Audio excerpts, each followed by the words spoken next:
सो आपकी क्या जर्नी रही इस मीडिया बोलूँ या प्रेस में आने की? प्रिंट मीडिया में फ़िलहाल मैं एडिटर की भूमिका में भी हूँ। इलेक्ट्रॉनिक मीडिया में मैंने अभी एशियन भारत चैनल में चैनल हेड की भूमिका में अभी तक काम किया था।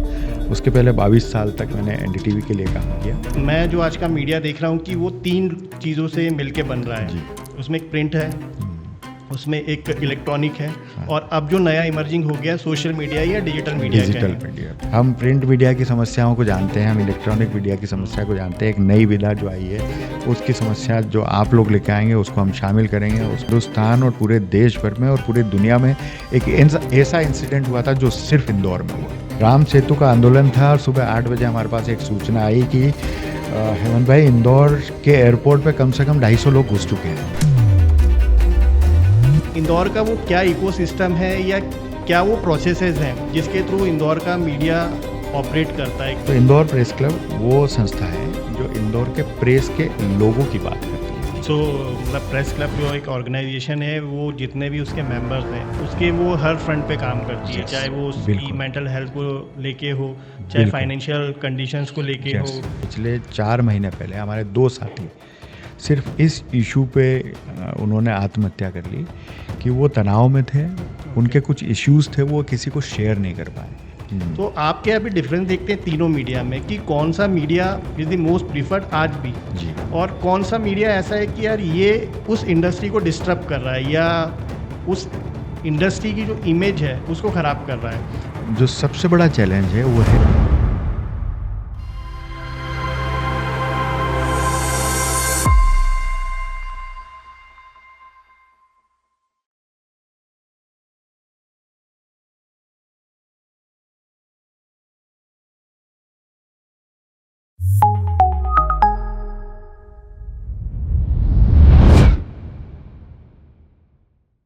इंदौर एक अनादर ग्रोथ स्टेज पे है। अनऑर्गेनाइज सेक्टर आज ऑर्गेनाइज हो रहे हैं और इंडस्ट्री का रूप ले रहे हैं। हमने हेल्थ में देखा, हमने रियल एस्टेट में देखा, हमने मेडिकल में देखा, और भी ऐसे कई सेक्टर हैं जो अब ऑर्गेनाइज रूप ले चुके हैं। ऐसा ही एक सेक्टर है मीडिया का, और इंदौर मीडिया को लेके बहुत ख्याति प्राप्त शहर है। इंदौर से कई सारी ऐसी पर्सनालिटी निकली है जो मीडिया को जिन्होंने सर्व किया है, और अगर लेटेस्ट मॉडर्न एज मीडिया की बात करें तो उसमें क्रिएटर्स निकले हैं। चाहे वो बात हम करें राज शमानी जी की जो इंदौर के नहीं इंडिया के टॉप पॉडकास्टर हैं, और वहीं अगर स्टैंड अप कॉमेडी में बात करें तो जाकिर खान। और मीडिया का जो एक सब्जेक्ट है वो शुरू से हम लोगों को बेहद पसंद है क्योंकि हम भी उसी इंडस्ट्री का पार्ट हैं और धीरे धीरे इवॉल्व हो रहे हैं। मीडिया को लेके कई सारे मिसकंसेप्शन भी हैं, मिस इन्फॉर्मेशंस भी हैं, और उतना नॉलेज है नहीं। क्योंकि अब नए बच्चे इस फील्ड में आना चाह रहे हैं तो ये ज़रूरी हो जाता है कि उनके साथ वो सारी इन्फॉर्मेशन शेयर की जाए, वो सारा कंटेंट बनाया जाए, या वो सारे इंसाइट्स उनके लिए लाए जाएं जो हमारी इस मीडिया को एक इंडस्ट्री का रूप दे रहे हैं। तो जब कोई इंसाइटफुल कन्वर्सेशन करना होती है तो बट ऑब्वियस एक एक्सपर्ट की बहुत ज़रूरत होती है। तो मैंने अपने आज शो पर इनवाइट किया है हेमंत सर को। हेमंत सर एक ऐसी मल्टी डायमेंशनल पर्सनालिटी है जिन्होंने मीडिया के तीनों फॉर्मेट में काम किया है, चाहे वो प्रिंट की बात हो, चाहे वो वेब की बात हो, चाहे वो डिजिटल की बात हो, या वो इलेक्ट्रॉनिक्स की बात हो। तो उनके पास एक 360 डिग्री नॉलेज है, और आज का ये कन्वर्सेशन मैं उन्हीं के साथ करने जा रहा हूँ। सो वेलकम है हेमंत सर अनडिस्कस पॉडकास्ट शो पे। Thank you. तो मीडिया को लेके मैं शुरू से बड़ा फैसिनेटेड हूँ, और ऑलमोस्ट आज 30 साल हो गए काम करते करते। ज़रूर। तो जहाँ से हम शुरू किए थे प्रिंट से, आज वो आ गई है डिजिटल तक। मतलब जो बिल्कुल। चीज़ें पहले छपती थी अब वो पब्लिश हो रही हैं, डिजिटल पे हो रही हैं, चैनल्स पे हो रही हैं, वेब पे हो रही हैं। सही है। तो एक बड़ा ट्रांसफॉर्मेशन हमने देखा है, जी। और वो ट्रांसफॉर्मेशन आपने भी बड़ा क्लोजली देखा है क्योंकि बिल्कुल। आप स्टार्ट से उसमें रहे हैं। ज़रूर। और अब ज़रूरी हो रहा था कि चूंकि इंदौर बहुत इवॉल्व हो रहा है और यहाँ पर कई सारी जो अनऑर्गेनाइज चीज़ें थी अब वो इंडस्ट्री का रूप ले रही हैं। Yes. हमारा मीडिया भी उसी चीज़ में अब आगे बढ़ रहा है। चीज़ें ऑर्गेनाइज हो रही हैं, सिस्टमैटिक हो रही हैं, अप्रोच चेंज हो रहा है काम करने का। बिल्कुल। तो बहुत सारी क्वेरीज आई थी बच्चों की, क्योंकि हम अब जैसे जैसे आगे बढ़ रहे हैं तो नए बच्चे हैं जो इस फील्ड में आना चाह रहे हैं, लेकिन उनके पास आज भी गाइडेंस नहीं है। सही बात है। इंस्टीट्यूट हैं लेकिन उसमें भी उन लोगों को वो इंसाइट्स नहीं मिल पा रहे हैं जो ऑन ग्राउंड इंसाइट्स हो रहे हैं। सो हम इस कन्वर्सेशन को आज पूरा करें, उसके पहले मैं जानना चाहूँगा, जी। क्योंकि मुझे आपकी अभी तक पूरी जर्नी पता नहीं है। हाँ, मैं जानता हूँ कि आप ये करते हैं, आप ये करते हैं, आज आप ये कर रहे हैं, सो आपकी क्या जर्नी रही इस मीडिया बोलूँ या प्रेस में आने की? देखिए, लक बाय चांस जैसे कहते हैं ना कि कोई डेस्टिनी आपकी तैयार है और उसकी तरफ आपको कैसे खींचती है, वैसी ही एक शुरुआत रही। ओटीजी चैनल हुआ करता था, इंदौर का एक लोकल चैनल था जिसने लोकल चैनल से ग्रोथ करते हुए पूरा एमपी और सीजी कवर किया। तो शुरुआती दौर एकदम लोकल से थी, जो केबल इंडस्ट्री की जो चैनलिंग शुरू हुई थी वहाँ से हमारी शुरुआत हुई थी। लेकिन उसके पहले भी जो 1 साल हम लोगों ने उस चैनल के लिए मेहनत किया था, वो उसकी शुरुआत मैं कहूँगा, क्योंकि एक इंदौर में ओटीजी चैनल का नवरात्रि गरबा हुआ करता था जो गुजराती कल्चर पे पूरी तरह से और सर ये कौन से ईयर की बात है? ये लगभग 97-98 के आसपास की 97 की बात है। 27 हाँ, 30 इयर्स हो चुके हैं। जब ये गरबा शुरू हुआ था ओटीजी चैनल में, तो ओटी गांधी साहब जो इंदौर के चार्टेड अकाउंटेंट थे, बहुत रिनाउंड पर्सन थे, उनके सुपुत्र थे जनक गांधी जी। उन्होंने गरबा इंदौर में गुजराती कल्चर यहाँ लेके आए थे और वो बहुत भव्य गरबा होता था बास्केटबॉल कॉम्प्लेक्स में। तो शुरुआत इस इंडस्ट्री की हमारी इस तरह से हुई थी कि हमारे प्रोडक्शन हाउस के तहत हम लोगों ने उसका लाइव शुरू किया था। और मुझे लगता है कि इंदौर शहर में मल्टी कैमरा लाइव वो पहली बार हुआ था, जिसमें हम लोगों ने 22 कैमरे लगाए थे। 22 कैमरे। और उस पहले लाइव में एक कंट्रोल रूम हुआ करता था, जिस स्टूडियो में हम लोग बैठे हैं उससे ज़्यादा बड़ा कंट्रोल रूम हुआ करता था, और उसमें कम से कम 20-22 टीवी हम लोगों ने सामने लगाए थे। और उससे हम लोग लाइव करते थे। कई मिक्सर्स होते थे जो मैनुअल होते थे, वो मिक्सर्स लगा के हम लोग उसको हैंडल किया करते थे। वो गरबा लाइव हम लोगों ने केवल 3 केबल ऑपरेटर्स को जोड़ के बनाया था। उस समय लाइव सिस्टम नहीं हुआ करता था। रिवर्स पाथ के तहत एक लाइव सिस्टम को हम डेवलप किए थे। उसके तहत 3 केबल ऑपरेटर, जो शहर के बड़े केबल ऑपरेटर थे, उनके कनेक्शन होंगे करीब 1000, 2000 या 1500 इस तरह के, वो सबसे बड़े केबल ऑपरेटर थे। उनके साथ मिलके वो जब गरबा लाइव हम लोगों ने शुरू किया, 97 की बात है ये, तो वो गरबा का लाइव पहले और दूसरे दिन लोगों ने धीरे धीरे ऑब्जर्व किया, देखा। फिर वो 9 दिनों तक इंदौर शहर के यदि 1000 केबल ऑपरेटर थे, उसमें से 80% केबल ऑपरेटर 9 दिनों में जुड़ चुके थे। और वो पूरा शहर गरबे का लाइव देख रहा था, और उसका रिस्पांस जो हम लोगों को अंतिम 90 दिन मिला था, वो अभूतपूर्व था।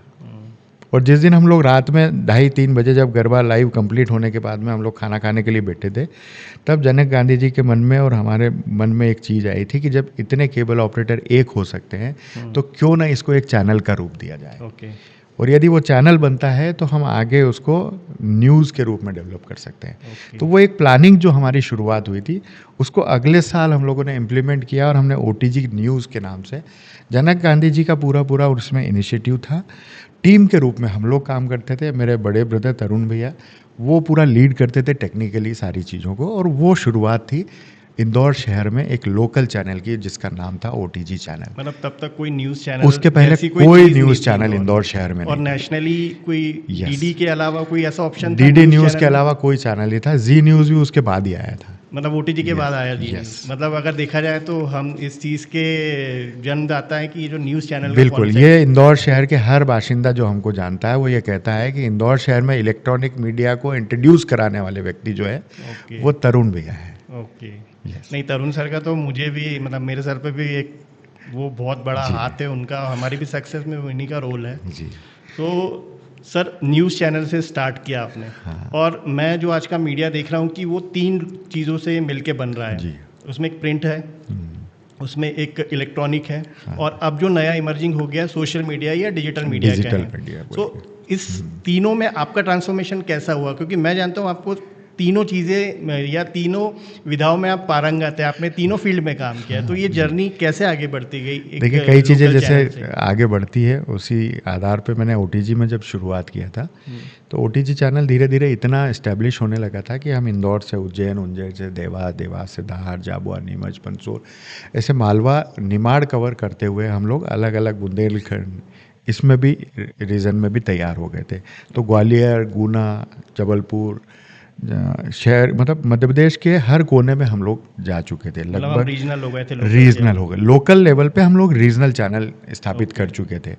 और आपको मैं बताऊं कि ये शायद आज भी एकमात्र चैनल होगा ओटीजी चैनल जिसने हिंदी, सिंधी, गुजराती, मराठी, मलयाली, हिंदी के 4 बुलेटिन और इंग्लिश के 4 बुलेटिन अच्छा। और साइन लैंग्वेज में बुलेटिन, ये एकमात्र चैनल था जो इतने न्यूज़ बुलेटिन एक दिन में प्रसारित करता और था। एक ही चैनल पे होते थे। एक ही चैनल पर प्रसारित होते थे। ये आज तक मुझे नहीं दिखा। और ये हम बात 20-22 साल पहले की बात कर रहे 97 हैं। में तो कुछ भी Yes. नहीं था ऐसे।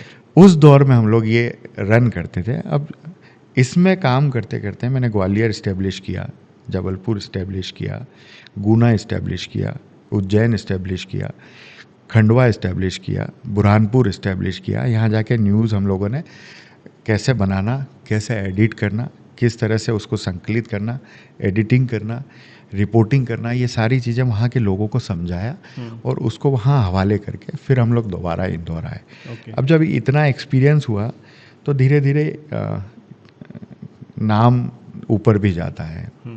तो एनडीटीवी ने मुझे अप्रोच किया था ओके। और ये लगभग 22 साल पुरानी बात है। ओके। जब एनडीटीवी की शुरुआत 1 घंटे से शुरू होके अपना खुद का चैनल शुरू करने पे आ गई थी। मतलब पहले जब एनडीटीवी एक एजेंसी के रूप में स्टार न्यूज़ के लिए काम करती थी। आपने लोगो देखा होगा पुराना।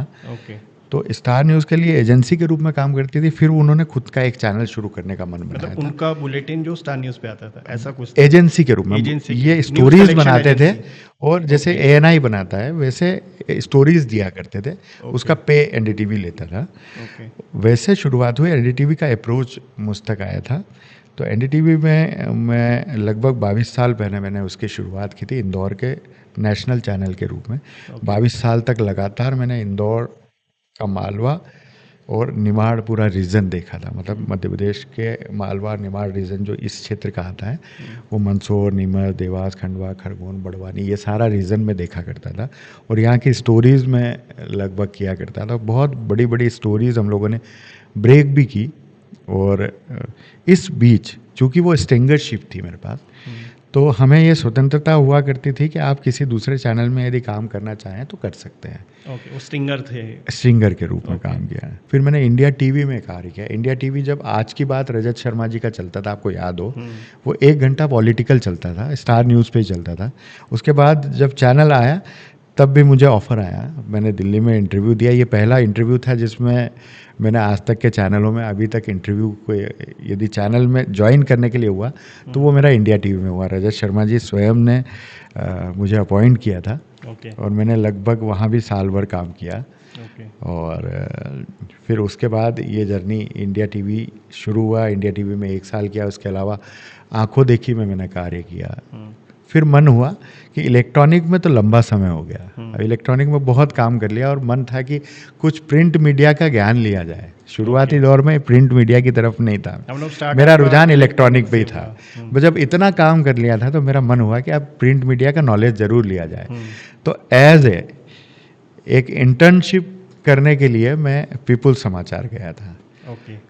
पीपुल समाचार में सिर्फ सीखने के लिए गया था। और जब मेरी सैलरी को लेके बात हुई तो मैनेजमेंट ने ये सोचा था कि पता नहीं हेमंत भाई इतने वरिष्ठ हैं, इतने साल का एक्सपीरियंस है, तो कितनी सैलरी को लेके बात होगी।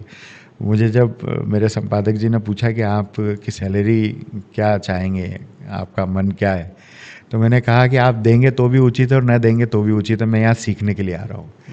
तो वो बड़े आश्चर्यचकित हुए कि ये इतने साल का एक्सपीरियंस लेके इलेक्ट्रॉनिक मीडिया का व्यक्ति प्रिंट मीडिया में सीखने के लिए क्यों आ रहा है। तो मैंने नहीं, मेरे लिए सैलरी वो कोई मायने नहीं रखती, आप जितना देना चाहेंगे तो मुझे मंजूर है। मैंने ओटीजी चैनल और ये नेशनल चैनल्स के बाद में जब प्रिंट मीडिया ज्वाइन किया तो आपको आश्चर्य होगा कि वो मेरी सैलरी पहली थी 8,000 रुपये। मैंने 8,000 से प्रिंट मीडिया में काम शुरू किया और जितने लोग वहाँ मेरे साथी थे जब रिपोर्टिंग में काम कर रहे थे वो सब मेरे समकक्ष थे और सबकी सैलरी लगभग 18-20 के आसपास रही होगी। तो उनको भी आश्चर्य हुआ कि हेमंत भाई आप इतनी कम सैलरी पे गए। मैंने कहा मुझे तो सीखना है, प्रिंट मीडिया क्या है उसका ज्ञान लेना है कैसे, क्योंकि इलेक्ट्रॉनिक मीडिया बेसिक वो विधा है कि आप प्रिंट मीडिया में एक एक चीज़ एलोबरेट करते हो, आप उस पर डेप्थ नॉलेज लेते हो, आप उस की तह तक जाते हो, आपको आंकड़े सारी चीज़ों के चाहिए होता है, डिटेल्स मीडिया है। तो और यदि दूसरी भाषा में कहें तो इलेक्ट्रॉनिक मीडिया जो है वो एक कहावत आपने सुनी होगी कि चिंदी का थान बनाना, है ना। प्रिंट मीडिया जो है वो किसी एक छोटी सी चीज़ को एलोबरेट करके बड़े लेवल पे कैसे आपके सामने प्रस्तुत करे, वो प्रिंट मीडिया है। और इलेक्ट्रॉनिक मीडिया वो है कि आप जितने बड़े मुद्दे को बहुत कम शब्दों में सिमट के, मतलब 30 सेकंड की एक स्टोरी आपको देखने को मिलती है, बहुत बड़ी होगी तो 1.5 मिनट की, 2 मिनट की। तो वो जो बड़ी चीज़ है उसको भी आप समेट के कितना छोटा कर सकते हो और विजुअल के माध्यम से आपको प्रस्तुत है, वो इलेक्ट्रॉनिक मीडिया है। तो चिंदी का थान और थान का चिंदी बनाना जो है वो इलेक्ट्रॉनिक और प्रिंट मीडिया का एक बेसिक फ़र्क कहा जा सकता है। तो मैंने वहाँ इलेक्ट्रॉनिक मीडिया से ये सीखा, क्योंकि इलेक्ट्रॉनिक मीडिया में हम लोगों को ये कहा जाता था कि कोई भी बड़ी खबर है वो जब आप अपने इनपुट में बताते हो तो वो कहते थे कि केवल एक लाइन में खबर बताइए आप। ओके। बड़ी एलोबरेट मत कीजिए कि आप ये हो गया, लाठीचार्ज हो गया, दंगा हो गया, इसमें इतने लाख नहीं, एक लाइन में क्या खबर है वो बताइए आप। ओके। और प्रिंट मीडिया में आपको वो सारी चीज़ें आपको दिखाना पड़ेगी, वो क्या हुआ, क्या घटनाक्रम था, कितने बजे हुआ, किस समय शुरू हुआ, कैसे बढ़ा, उसके पीछे के कारण क्या थे, उसमें अधिकारियों से बातचीत, उसमें दूसरे पक्ष से बातचीत, ये सारी चीज़ें आपकी इन्वॉल्व होती है। तो वो प्रिंट मीडिया मैंने सीखना शुरू किया। अब प्रिंट चूँकि जैसे जैसे आगे बढ़ रहा है, इलेक्ट्रॉनिक जैसे जैसे आगे बढ़ रहा है और डिजिटल मीडिया उस पर कमांड कर रहा है, इनके ऊपर आके बैठा एक नया मीडिया है, तो ज़रूरत है कि आपको अपने आप को अपडेट करना होगा। आपको अपडेट करने के साथ साथ आपको एक नई विधा को सीखने की आवश्यकता है। और जैसा कि हम लोग जानते हैं कि आज हर इलेक्ट्रॉनिक और प्रिंट मीडिया उसका फोकस डिजिटल मीडिया पे है। हाँ। तो डिजिटल मीडिया आप यदि नहीं भी सीख रहे हैं तो आपकी मजबूरी है कि आपको उसके तहत जाना होगा, सीखना होगा, उसी के तहत आगे बढ़ना होगा। अब डिजिटल मीडिया आना और उसको सीखना, तो ये तीसरी विधा उसमें शामिल हुई कि प्रिंट, इलेक्ट्रॉनिक और डिजिटल आपको सीखना होगा। New age. अब आपको केवल डिजिटल मीडिया नहीं, अब आपको एआई भी समझना होगा, आपको सीखना होगा। तो डिजिटल मीडिया का ही जो एक बड़ा पार्ट है वो है एआई। अब नई जनरेशन जो, या फिर हमारी एक तरह से कह दें कि मीडियम जनरेशन और एक पुरानी जनरेशन जो प्रिंट में वो ब्लॉग लगा के पेज बनाया करती थी, वो मीडिया अब एआई भी सीखे, वो भी ध्यान रखने की आवश्यकता है। तो ये एक जर्नी है इलेक्ट्रॉनिक, प्रिंट और डिजिटल की। तो अब डिजिटल पे भी फोकस कर रहे हैं हम लोग। प्रिंट मीडिया में फ़िलहाल मैं एडिटर की भूमिका में भी हूँ। इलेक्ट्रॉनिक मीडिया में मैंने अभी एशियन भारत चैनल में चैनल हेड की भूमिका में अभी तक काम किया था। उसके पहले 22 साल तक मैंने एनडीटीवी के लिए काम किया। और प्रिंट का मेरा लगभग अब 10 साल का एक्सपीरियंस पीपल समाचार में है। मृदुभाषी चैनल में असिस्टेंट एडिटर के रूप में रहा, और गुड इवनिंग एक अखबार है जिसमें मैंने एडिटर की भूमिका निभाई है। ओके। मतलब कह सकते हैं आपको एक 360 डिग्री नॉलेज हो चुका है मीडिया इंडस्ट्री का। अभी हो नहीं चुका है, ये सीखने की प्रवृत्ति जो है ना वो जीवन भर जारी रहती है। मैंने कहा एज ए स्टूडेंट सीख रहा हूँ। यस, बिल्कुल। और वो सर मैं भी देखता हूँ अपने काम में, जैसे मुझे भी 30 साल हो गए, मैंने भी अपना करियर स्टार्ट किया इलेक्ट्रॉनिक मीडिया से ही, और मैंने भी तरुण सर के अंडर ही काम किया है, वहीं से सब कुछ सीखा है। और जैसा कि आपने भी बताया कि आपको बनाने में उनका बड़ा हाथ है, तो हम तो बताते हैं इंदौर टॉक को बनाने में भी उनका बड़ा हाथ है। उन्हीं से सीखा, और उनसे जब सीख रहे थे तो क्योंकि उनमें भी वही एक बोलते ना एक आदत थी सीखने वाली, वो भी एक स्टूडेंट जैसी सीखते रहते थे नई चीज़ों को। तो हम लोग भी आज तक वो फॉलो कर रहे हैं। और सीखने वाली जो चीज़ है लर्निंग की, जो मैं अब आज के बच्चों में देखता हूँ कि उनको कुछ सीखना नहीं है ज़्यादा, उनको बहुत जल्दी वो चीज़ पाना है जो शायद आपने 30 साल में पाई, जो शायद हमने 15 साल में पाई, उनको तुरंत चाहिए। बिल्कुल सही। तो सीखने वाली तो अब आदत खत्म होते जा रही है। सर आप अभी बात कर रहे हैं कि आप तीनों मीडियाज़ में काम कर चुके हैं और तीनों तरह के फॉर्मेट समझते हैं आप, और तीनों तरह के फॉर्मेट्स में उसके एडवांटेजेस भी हैं, उसके डिसएडवांटेजेस भी हैं। मैं स्पेशली अगर बात करूं सोशल मीडिया की या डिजिटल मीडिया की, आज वो मीडिया कैसा हो गया है, उसको एक ऑथेंटिक मीडिया है वो। तो आप क्या अभी डिफरेंस देखते हैं तीनों मीडिया में कि कौन सा media is the most preferred आज भी, और कौन सा मीडिया ऐसा है कि यार ये उस इंडस्ट्री को डिस्टर्ब कर रहा है या उस इंडस्ट्री की जो इमेज है उसको ख़राब कर रहा है?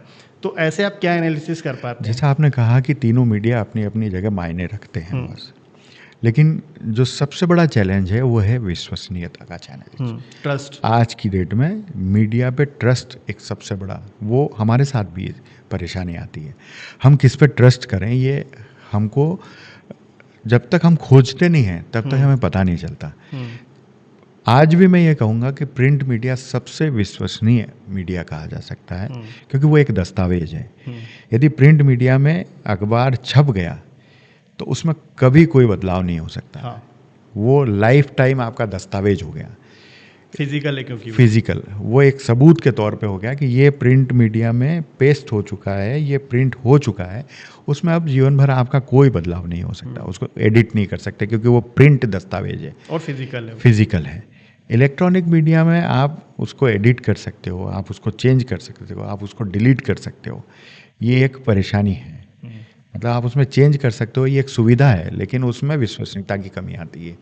डिजिटल मीडिया में भी साथ में यही सारी चीज़ें हो सकती है कि आप स्पीड में जितनी जल्दी आप उसको ब्रेक करना चाहते हो, वो ब्रेक करने के जो हाई बाप है हर चैनल में, हर डिजिटल मीडिया में, वो कहीं ना कहीं विश्वसनीयता को कम करता है। कई बार वो गलत चीज़ें प्रस्तुत हो जाती है, स्पीड से किसी चीज़ को लिखने में आपकी त्रुटियां हो जाती है, अर्थ का अनर्थ हो जाता है। 3 मरे हुए को 2 कर दिया, ऐसा हो नहीं सकता।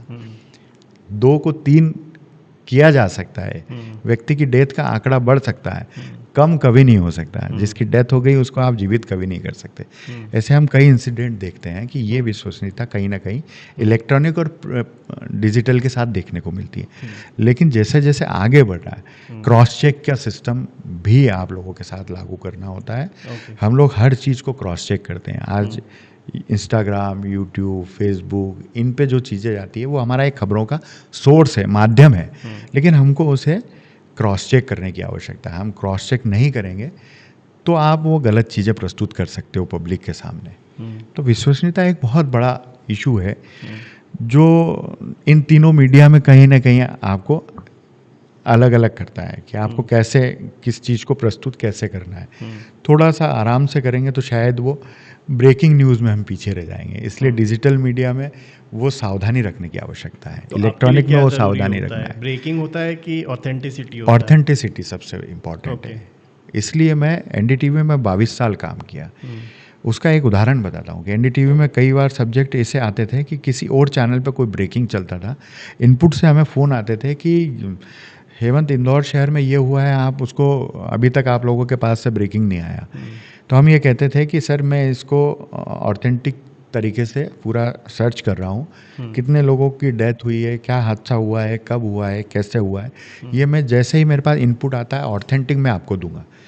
तो एनडीटीवी से ये कहा जाता था कि जब तक ऑथेंटिक रूप से हमारा संवाददाता हमें नहीं बताएगा तब तक हम ब्रेक नहीं करेंगे, चाहे वो आधा घंटा लेट हो, चाहे वो 20 मिनट लेट हो। ये सबसे बड़ी क्वालिटी थी एनडीटीवी की, जो आज भी मुझे लगता है कि बरकरार है, कि जब तक आपका संवाददाता ऑथेंटिक जानकारी आपको नहीं दे रहा है तब तक वो ब्रेक। इंटरनेशनल चैनल था वो, मतलब 22 साल पहले से उसकी विश्वसनीयता बरकरार थी और आज तक जब तक मैंने काम किया वही स्टाइल पे उसने काम किया है पूरे चैनल ने, और वही उसकी विश्वसनीयता थी। मैं आपको एक उदाहरण बताता हूँ कि हिंदुस्तान और पूरे देश भर में और पूरी दुनिया में एक ऐसा इंसिडेंट हुआ था जो सिर्फ इंदौर में हुआ। अच्छा। वो था इंदौर में जेट एयरवेज के प्लेन को रोका जाना। इंदौर में आपने रेल रोकने का आंदोलन सुना होगा, आपने सड़कें वो चक्का जाम का आंदोलन सुना होगा, आपने बसों को रोकने का आंदोलन सुना होगा। आपने कभी जीवन में ये नहीं सुना होगा कि किसी प्लेन को आपने रोक दिया हो, पब्लिक ने प्लेन को रोका। इंदौर शहर में ये इंसिडेंट हुआ था, आज से लगभग 18 साल पहले का इंसिडेंट है। इंदौर शहर में जब एयरपोर्ट पे सीआईएसएफ नहीं लगी थी, लोकल पुलिस उसे हैंडल किया करती थी, सुरक्षा की व्यवस्था। राम सेतु का आंदोलन था और सुबह 8 बजे हमारे पास एक सूचना आई कि हेमंत भाई, इंदौर के एयरपोर्ट पे कम से कम 250 लोग घुस चुके हैं। आश्चर्य हुआ हमें कि यार ये ऐसा, रनवे पे हमें आश्चर्य हुआ कि ऐसा कैसे हो सकता है। हम अपनी बाइक लेके दौड़े वहाँ रवाना हुए और सबसे पहले पहुँचने वाले हम लोग थे। मेरे साथ प्रदीप चौधरी जी कैमरा पर्सन थे, वो साथ में थे मेरे। और हम लोग जब वहाँ पहुँचे तो हमारे सामने एक सीन देखा हम लोगों ने, वो था कि जेट एयरवेज का इंजन चालू है, उसमें पैसेंजर बैठे हुए हैं और एयरपोर्ट पे रनवे पर खड़े हुए फ्लाइट के ठीक नीचे जहाँ उसकी नोक होती है, मतलब जहाँ पायलट बैठता है उसके ठीक नीचे 250 लोग फोटो सेशन करवा रहे हैं और वो आंदोलन कर रहे हैं, वो नारेबाजी कर रहे हैं। ये देश और दुनिया का पहला ऐसा इंसिडेंट होगा जो इंदौर में घटित हुआ है। वो हमने कवर किया, उसको इत्मीनान से पहले हमने कवर किया, लगभग 5 से 7 मिनट हम लोगों ने कवर किया। वहाँ एडिशनल एसपी उस समय थे इंदौर शहर में, जो आईजी होकर रिटायर हुए, धर्मेंद्र चौधरी जी, वो वहाँ मौजूद थे और हम लोगों ने उनको वर्जन देने के लिए हमारा माइक आईडी उनके सामने किया। तो वो हाय बाप की स्थितियों में थे, क्योंकि इतना बड़ा घटनाक्रम था। उन्होंने पहले उन लोगों को खदेड़ा बाहर, पहले उन्हें धीरे से समझा बुझा के बाहर लाए, और जैसे ही वो रनवे से बाहर, एयरपोर्ट के बाहर आए, और उन्होंने लाठीचार्ज और टीयर गैस चलाना शुरू किया और उनको खदेड़ के एयरपोर्ट के थाने तक लेके गए। उस बीच में हमने भागते दौड़ते एडिशनल एसपी का वर्जन लिया माइक पे, और हम लोगों ने ब्रेक किया वहीं से, एयरपोर्ट थाने से। मैंने जब एनडीटीवी पे ये ब्रेक किया कि इनपुट पे बहुत सीनियर्स लोग बैठे होते हैं, तो इनपुट पे हम लोग फ़ोन किया और मैंने कहा कि इंदौर शहर में आंदोलन के तहत फ़्लाइट को रोक लिया। तो उनका जवाब था कि हेमंत, आप शायद या तो ठीक से उठे नहीं हैं या फिर आप वाकई में सपना देख रहे हैं, ऐसा कभी हो नहीं सकता। हाँ, मतलब अनइमेजिनेबल। हाँ, ये यकीन ही नहीं कर सकता कोई। जब मैंने कहा कि मैं, चूँकि उस समय विजुअल भेजने का कोई दूसरा साधन नहीं होता था, तो हम लोग रिलायंस वेब वर्ल्ड वहाँ से सयाजी होटल जाया करते थे, वहाँ से कनेक्ट करके और वो विजुअल हम लोग भेजा करते थे। तो जब हमने विजुअल वो वहाँ सेंड किया, तो सबसे बड़ी ब्रेकिंग के रूप में वो वहाँ चला था। उसके बाद इनपुट, आउटपुट, बरखा मैडम और कितने ही ईमेल, मैंने जब ईमेल चेक किया मेरा, तो 22 ईमेल मेरे पास एनडीटीवी के आए हुए थे अप्रिशिएट करने को लेकर कि ये इतनी बड़ी ब्रेकिंग सिर्फ एनडीटीवी पर सबसे पहले विजुअल सहित आई थी। तो वो एक बहुत बड़ा इंसिडेंट था। ऐसे कई इंसिडेंट हम लोगों ने कवर किए। तो ये जो घटनाक्रम मैं बता रहा हूँ ना, ऐसे कई घटनाक्रम हो गए ऑफ कोर्स होंगे, जो हम लोगों ने अपने पत्रकारिता जीवन में किए हैं। जैसे एक धारा जी का इंसिडेंट था, ये भी पुरानी बात है, लेकिन इंदौर से दूर एक धारा जी देवास में आता है, बागली के आगे। सूचना ये आई थी कि रात को 1 बजे की धारा जी में एकदम पानी छोड़ दिया गया और शनिवारी अमावस्या थी, वो पानी छोड़ दिया गया और वहाँ 100 से ज़्यादा लोग बह गए। क्योंकि वो एक ऐसा पॉकेट था कि वहाँ चट्टानें थी, लोग वहाँ पूजा करते थे शनिश्चरी अमावस्या पे, और परिवार के 10 लोग पंडित जी पूजा करवाते थे। फिर एक चट्टान आती थी अलग, जिस पे आपको कूद के जाना होगा, और बीच का जो गैप होता था वो पूरे खाई के बराबर होता था कि 50 फीट, 20 फीट, 25 फीट। वो यदि आप गिर गए तो वो नीचे जाके आप उसमें उलझ जाओगे। पानी छोड़ दिया गया, बड़ी संख्या में पानी जब उस समय आया, तो जितने लोग वहाँ उन चट्टानों पे बैठे थे वो बह गए सब। तो उनकी संख्या आज भी पता नहीं है कि कितनी थी, लेकिन मैं आपको आगे बताता हूँ कि जब हम लोगों ने 3 दिन रिपोर्टिंग किया, उसमें किस तरह के हम लोगों ने उसको कवर किया।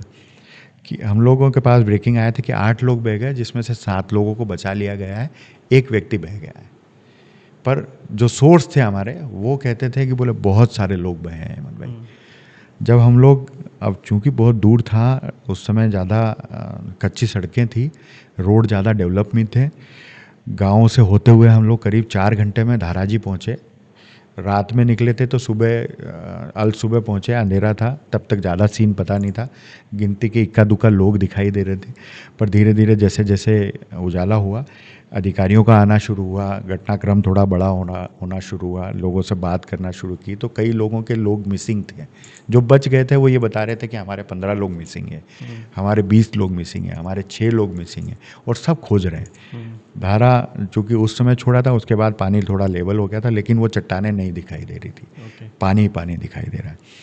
हमने पहले दिन जब सुबह से शाम तक रुके वहाँ, तो वहाँ 8 बॉडीज़ मिल चुकी थी। पर हमें यकीन था कि जितने लोग मिसिंग हैं वो कहीं ना कहीं बह के गए हैं। तो हम लोगों ने पहला फीड यहाँ इंदौर आके रिलायंस वेब वर्ल्ड से भेजा, और दोबारा हम उसी क्षण रवाना हो गए। सेकेंड डे जब हम सुबह वहाँ मौजूद थे, तो हमारे सामने कम से कम 18 से 20 बॉडी जो है वो धीरे धीरे करके जो चट्टानों में फंसी थी वो गई। धीरे धीरे निकल के बाहर आने लगी। तो वो 18 का सीन दूसरे दिन रहा, तीसरे दिन वो आंकड़ा बढ़ के 48 के करीब हुआ, चौथे दिन वो 68 के ऊपर जा चुका था। और 68 बॉडीज़ निकलने के बाद भी कई बॉडीज़ अंदर दबी हुई थी। खंडवा में एसपी थे डीसी सागर साहब, उन्होंने फिर एक आइडिया दिया कि ये जो बॉडीज़ अंदर फंसी हुई होगी उनको निकालने का आपको उपाय करना चाहिए। तो वो जो बोट मशीन वाली बोट आती है जिससे स्पीड से, वो स्पीड बोट जिसे कहते हैं, वो उन्होंने उन चट्टानों के आसपास ऐसे घुमाना शुरू किया लगातार। तो जो भंवर बनता है उस भंवर से बॉडियां बाहर आने लगी। तो वो आंकड़ा 68 से बढ़ के कई संख्या में आगे 78 से ऊपर निकला था, लेकिन कई बॉडीज़ जो है वो बह गई। जो जहाँ मिली फिर वो कई दिनों बाद मिली तो उनका अंत्येष्टि भी वहीं की गई। तो ये एक इंसिडेंट ऐसा था कि जिसको कवर करने में हम लोगों की सांसें भी ऊपर नीचे हुई। उसको कवर करने का एक अलग एक्सपीरियंस रहा। एक घटनाक्रम जो हम लोगों ने कवर किया, वो हम लोग जब ब्रेकिंग किया करते थे, वो भी एक इंसिडेंट बड़ा रोचक है कि जहाँ धाराजी में इंसिडेंट हुआ था वहाँ से 700 मीटर ऊपर आपको एक चौकी पर आना होता था। पुलिस चौकी पे, उस पुलिस चौकी की ऊपर आपको छत पे जाना होता था। उस छत की जो मुंडेर होती थी उसके ठीक कोने पे जब हम जाके खड़े होते थे तो वो कीपैड मोबाइल हुआ करते थे हमारे पास। उसको हम ऐसे हाथ ऊपर करके कीपैड मोबाइल को ऊपर करते थे, तब नेटवर्क आता तब उसमें एक पॉइंट आता था।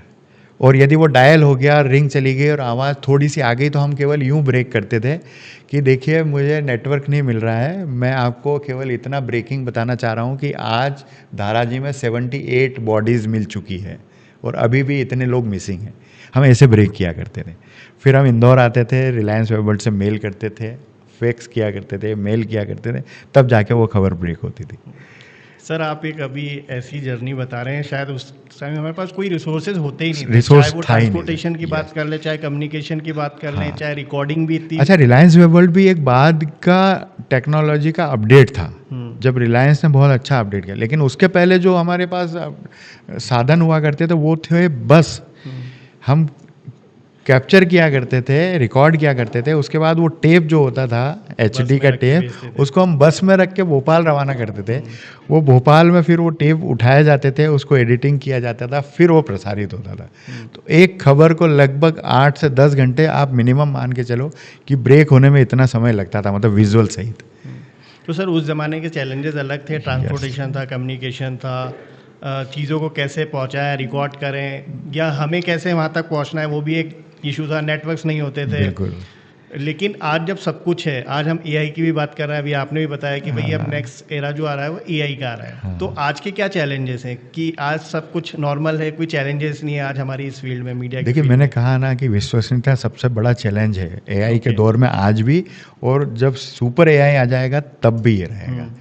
जब ये AI का सुपर सिस्टम चीज़ें हैंडल करेगा तब भी विश्वसनीयता का आपको जांच करना पड़ेगा, आपको परखना होगा, तभी आप जनता तक, पब्लिक तक, आपका न्यूज़ रीडर तक, आपके व्यूअर्स तक परोस पाओगे और सही तरीके से पहुंच पाओगे। क्योंकि आज AI जो है वो जो फीड कर दिया आपके सामने वो सारी चीज़ें डेवलप कर रहा है, लेकिन जो लाइव सिस्टम है जो आज घटित हो रहा है वो ऑन ग्राउंड है, वो AI पे कभी नहीं आएगा। वो आगे भी चैलेंज AI के लिए जब तक डेटा फीड नहीं होगा तब तक नहीं आएगा। वो लाइव सिस्टम जो है ना, वो आपको AI कितना भी ग्रोथ करेगा ना, वो उस सिस्टम पे नहीं आ पाएगा, क्योंकि जो लाइव है वो सामने दिखाई दे रहा है, वो आपको फीड नहीं कर पा रहे हैं आप।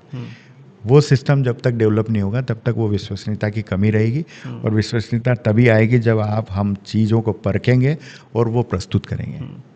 ये चैलेंज आगे तक भी बरकरार रहेगा। सर इंदौर की बात करें तो इंदौर मीडिया का एक बहुत बड़ा बोलेंगे हब है।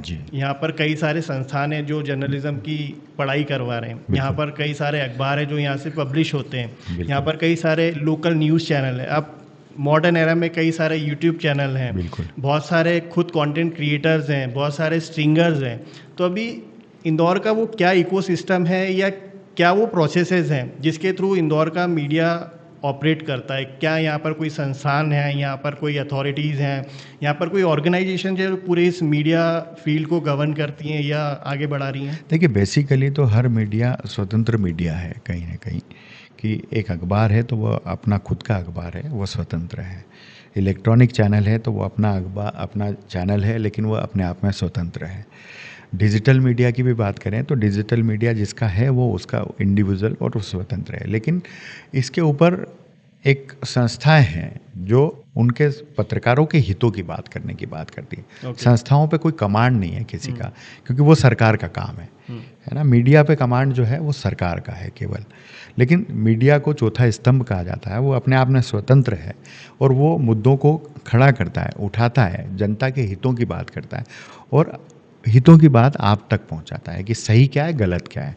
लेकिन उसमें जो पत्रकार काम करते हैं, जो लोग काम करते हैं, उनके लिए संस्थाएं ज़रूर है। जैसे इंदौर प्रेस क्लब की बात की जाए तो इंदौर प्रेस क्लब वो संस्था है जो इंदौर के प्रेस के लोगों की बात करती है, जो अलग अलग हमारे सदस्यों की बात करती है, जो अलग अलग ऑर्गेनाइजेशन में काम कर रहे हैं, चाहे वो प्रिंट मीडिया में रिपोर्टर हो, चाहे वो डेस्क का साथी हो, चाहे वो डीटीपी पे डिपार्टमेंट में हो, चाहे वो सर्कुलेशन में हो, उनकी बात करती है। इलेक्ट्रॉनिक मीडिया में कैमरा पर्सन्स की बात करती है, एडिटर्स की बात करती है और उनके हितों की बात करती है कि उन्हें क्या मिलना चाहिए, चाहे वो आर्थिक सहायता से लेके उनके लिए प्रोग्राम्स से लेके ट्रेनिंग प्रोग्राम से लेके वो सारी चीज़ें मुहैया कराने का एक प्रयास है, एक साझा प्रयास है। उसमें एक बॉडी होती है, उसमें पदाधिकारी होते हैं, उसमें सारे लोग मिल के काम करते हैं और आप लोगों से, मतलब जैसे एक नई विधा के लोग आप लोग हो, आपसे एक नए चैलेंजेस, जैसे आप एआई के चैलेंज है, डिजिटल मीडिया के चैलेंज है, तो हम लोग आपको आमंत्रित करते हैं, आपसे सजेशंस लेते हैं, आपसे सेमिनार करवाते हैं, आपसे कार्यशालाएं रखवाते हैं उन लोगों के लिए जो नई पौध है, जो नए पत्रकार हैं, जो नई जनरेशन है, उनके लिए भी ज़रूरी है। लेकिन एक जनरेशन वो है जिसको एआई को आप हैंडल कर रहे हो, लेकिन हमारे जो 20 साल 25 साल 30 साल पुराने जो पत्रकारिता में प्रिंट मीडिया में काम कर रहे हैं, वो लोग एआई के बारे में नहीं जानते। तो हम वो भी कार्य कर रहे हैं कि जो पुराने लोग हैं वो एआई को कैसे जाने, हम उसके लिए काम कर रहे हैं कि पुराने लोग नई विधा को कैसे जाने और नए लोग अपनी सारी जो पुरानी चीज़ें थी उनको कैसे ज्ञान प्राप्त करें, कैसे हम लोग आगे बढ़े, कैसे चैलेंजेस को लेके चीज़ें आगे बढ़ी, वो हम समझें। तो एक सेतु का काम इंदौर प्रेस क्लब करता है पत्रकार बिरादरी के बीच में और पब्लिक के बीच में। पब्लिक के मुद्दों को हम लोग उठाते हैं, शहर हित की बातें हम लोग करने का प्रयास करते हैं, लोगों को जोड़ के इस शहर के हित में क्या होना चाहिए उन मुद्दों को हम पब्लिक तक ले जाने के लिए एक प्रेस क्लब काम करता है। तो एक पुरानी संस्था है, हमने 63 ईयर्स का स्थापना दिवस अभी मनाया है। तो एक इतनी पुरानी संस्था है जिसमें काफ़ी मूर्धन्य पत्रकार रहे जिन्होंने देश और दुनिया में नाम कमाया। वो संस्था को धीरे धीरे जैसे जैसे जनरेशन बदलती जा रही है वो नई जनरेशन संभालती आ रही है। जी सर, एक आपने जैसे संस्थान की बात करी, एक ऑर्गेनाइजेशन का एक प्रोसेस होता है, एक प्रोसीजर होता है या एक सिस्टम होता है काम करने का। अब चूँकि मुझे तो इंटरेस्ट रहता है हमेशा ये सारी चीज़ें जानने में, तो ये प्रेस क्लब है, ये कैसे काम करता है, या जैसे मैं हूँ अगर मुझे इसमें ज्वाइन होना है तो उसका क्या प्रोसेस होता है, क्या क्राइटेरियाज होते हैं? अगर इंटरनल वर्किंग की बात करें तो उसमें क्या क्या काम, आप जैसे बता रहे हैं कि जो स्टेक होल्डर्स हैं आपके वो हैं वो एम्प्लॉइज़ जो किसी ऑर्गेनाइजेशन में काम कर रहा है, इधर इन प्रिंट और इलेक्ट्रॉनिक और डिजिटल, उसमें जो काम कर रहे हैं वो आपके मेंबर्स हैं। तो उनके लिए आप क्या करते हैं वहाँ पर, क्या क्या चीज़ें होती हैं और कैसे ओवरऑल ये संस्था काम करती है? देखिए, बेसिकली हर संस्थान में 10, 20, 50, 100 लोग काम कर रहे हैं। तो हम लोगों का एक क्राइटेरिया है कि 6 साल का एक्सपीरियंस आपका पत्रकारिता का होना चाहिए। उसके बाद आप इंदौर प्रेस क्लब के मेंबर हो सकते हैं। मेंबरशिप इसलिए इम्पॉर्टेंट है कि इंदौर शहर में 5000 से अधिक पत्रकार होंगे, तो एक स्क्रूटनी सिस्टम है कि आप लोगों के फॉर्म इनवाइट किए जाते हैं, आपका एक्सपीरियंस देखा जाता है, आपके बैकग्राउंड को देखा जाता है। कुछ लोग साफ़ सुथरी पत्रकारिता करते हैं, कुछ लोग पीठ पत्रकारिता करते हैं, कई लोगों की शिकायतें आती है, तो वो स्क्रूटनी हम लोग करते हैं। एक कमेटी बैठती है, वो तय करती है कि कौन व्यक्ति इंदौर प्रेस क्लब के मेंबर होना चाहिए, क्योंकि एक बड़ी प्रतिष्ठित संस्था है इंदौर प्रेस क्लब और बहुत अच्छे लोगों के नाम इससे जुड़े हुए हैं। तो उसका मान सम्मान कैसे बरकरार रहे उस पर भी ध्यान हम लोगों का रहना चाहिए।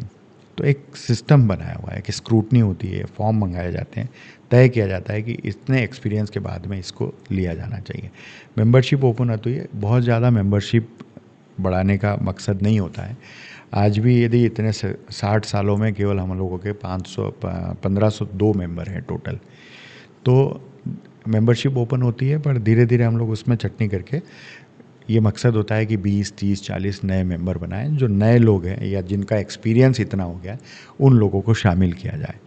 काम क्या करती है ये इंदौर प्रेस क्लब की चीज़ संस्था जो है, वो कार्य ये करती है कि इंदौर प्रेस क्लब के जितने मेंबर हैं, बेसिकली तो ये लड़ाई या जो चीज़ें हैं या जो हम लोग परिवार के लिए करते हैं, प्रेस क्लब के परिवार के लिए, वो पूरी सभी बिरादरी के लिए करते हैं कि मीडिया इंडस्ट्री के लिए। पर उसमें जो मेंबर्स हैं उसके हितों का विशेष ध्यान रखा जाता है। यदि वो आर्थिक रूप से कहीं कमज़ोर है या उसे कोई परेशानी है, तो प्रेस क्लब उसकी मदद के लिए तत्पर रहता है। प्रेस के मामले में यदि शहर में कहीं भी कोई अनहोनी घटना होती है या कोई मारपीट की घटना होती है या किसी परेशानी में आता है व्यक्ति, पत्रकार साथी, तो उसके लिए प्रेस की टीम खड़ी होती है। आर्थिक स्थिति में कई बार वो बीमारियों से ग्रसित होता है, पत्रकार स्वयं या उनके परिवार के लोग।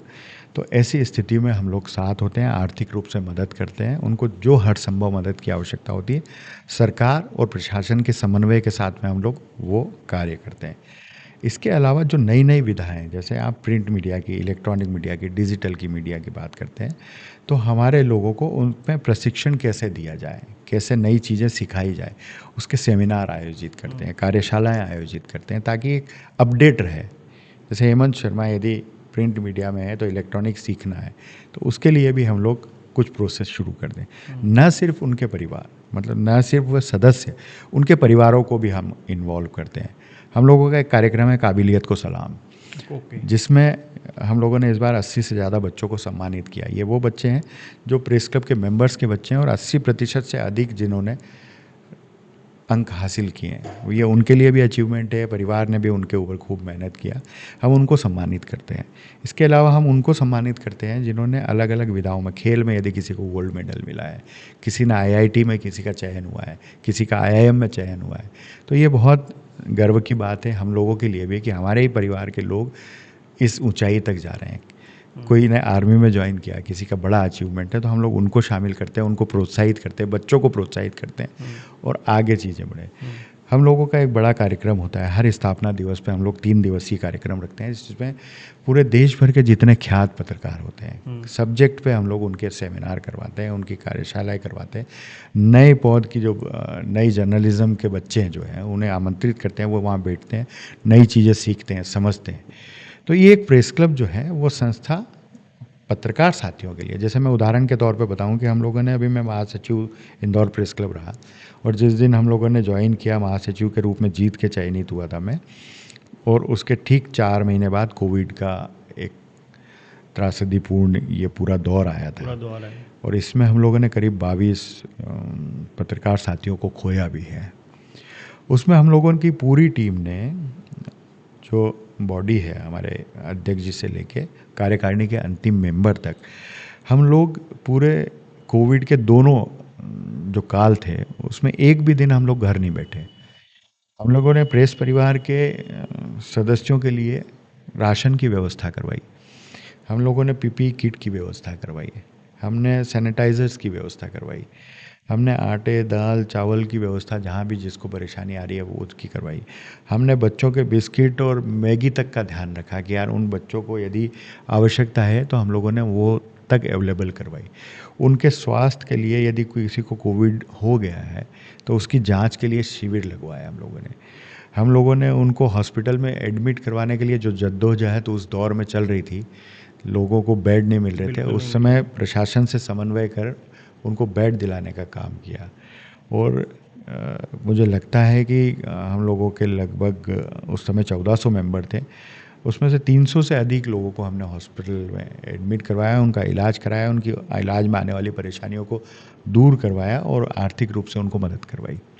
तो ये एक बॉडी ऐसी है जो पत्रकारों के हितों के लिए बात करती है। उन्हें जो भी समस्या आती है उसके लिए वो लोग हमारे पास आते हैं, हम उनके हितों के लिए क्या कर सकते हैं, क्या प्रयास कर सकते हैं, चाहे वो प्रशासन से समन्वय करके कर सकते हो, चाहे पुलिस से समन्वय करके कर सकते हो, चाहे सरकार से समन्वय करके, वो हम आगे बढ़ के काम करते हैं। ओके, सो मतलब प्रेस क्लब जो एक ऑर्गेनाइजेशन है वो जितने भी उसके मेंबर्स हैं उसके वो हर फ्रंट पे काम करती है, Yes, चाहे वो उसकी बिल्कुल। मेंटल हेल्थ को लेके हो, चाहे बिल्कुल। फाइनेंशियल कंडीशंस को लेके Yes. हो।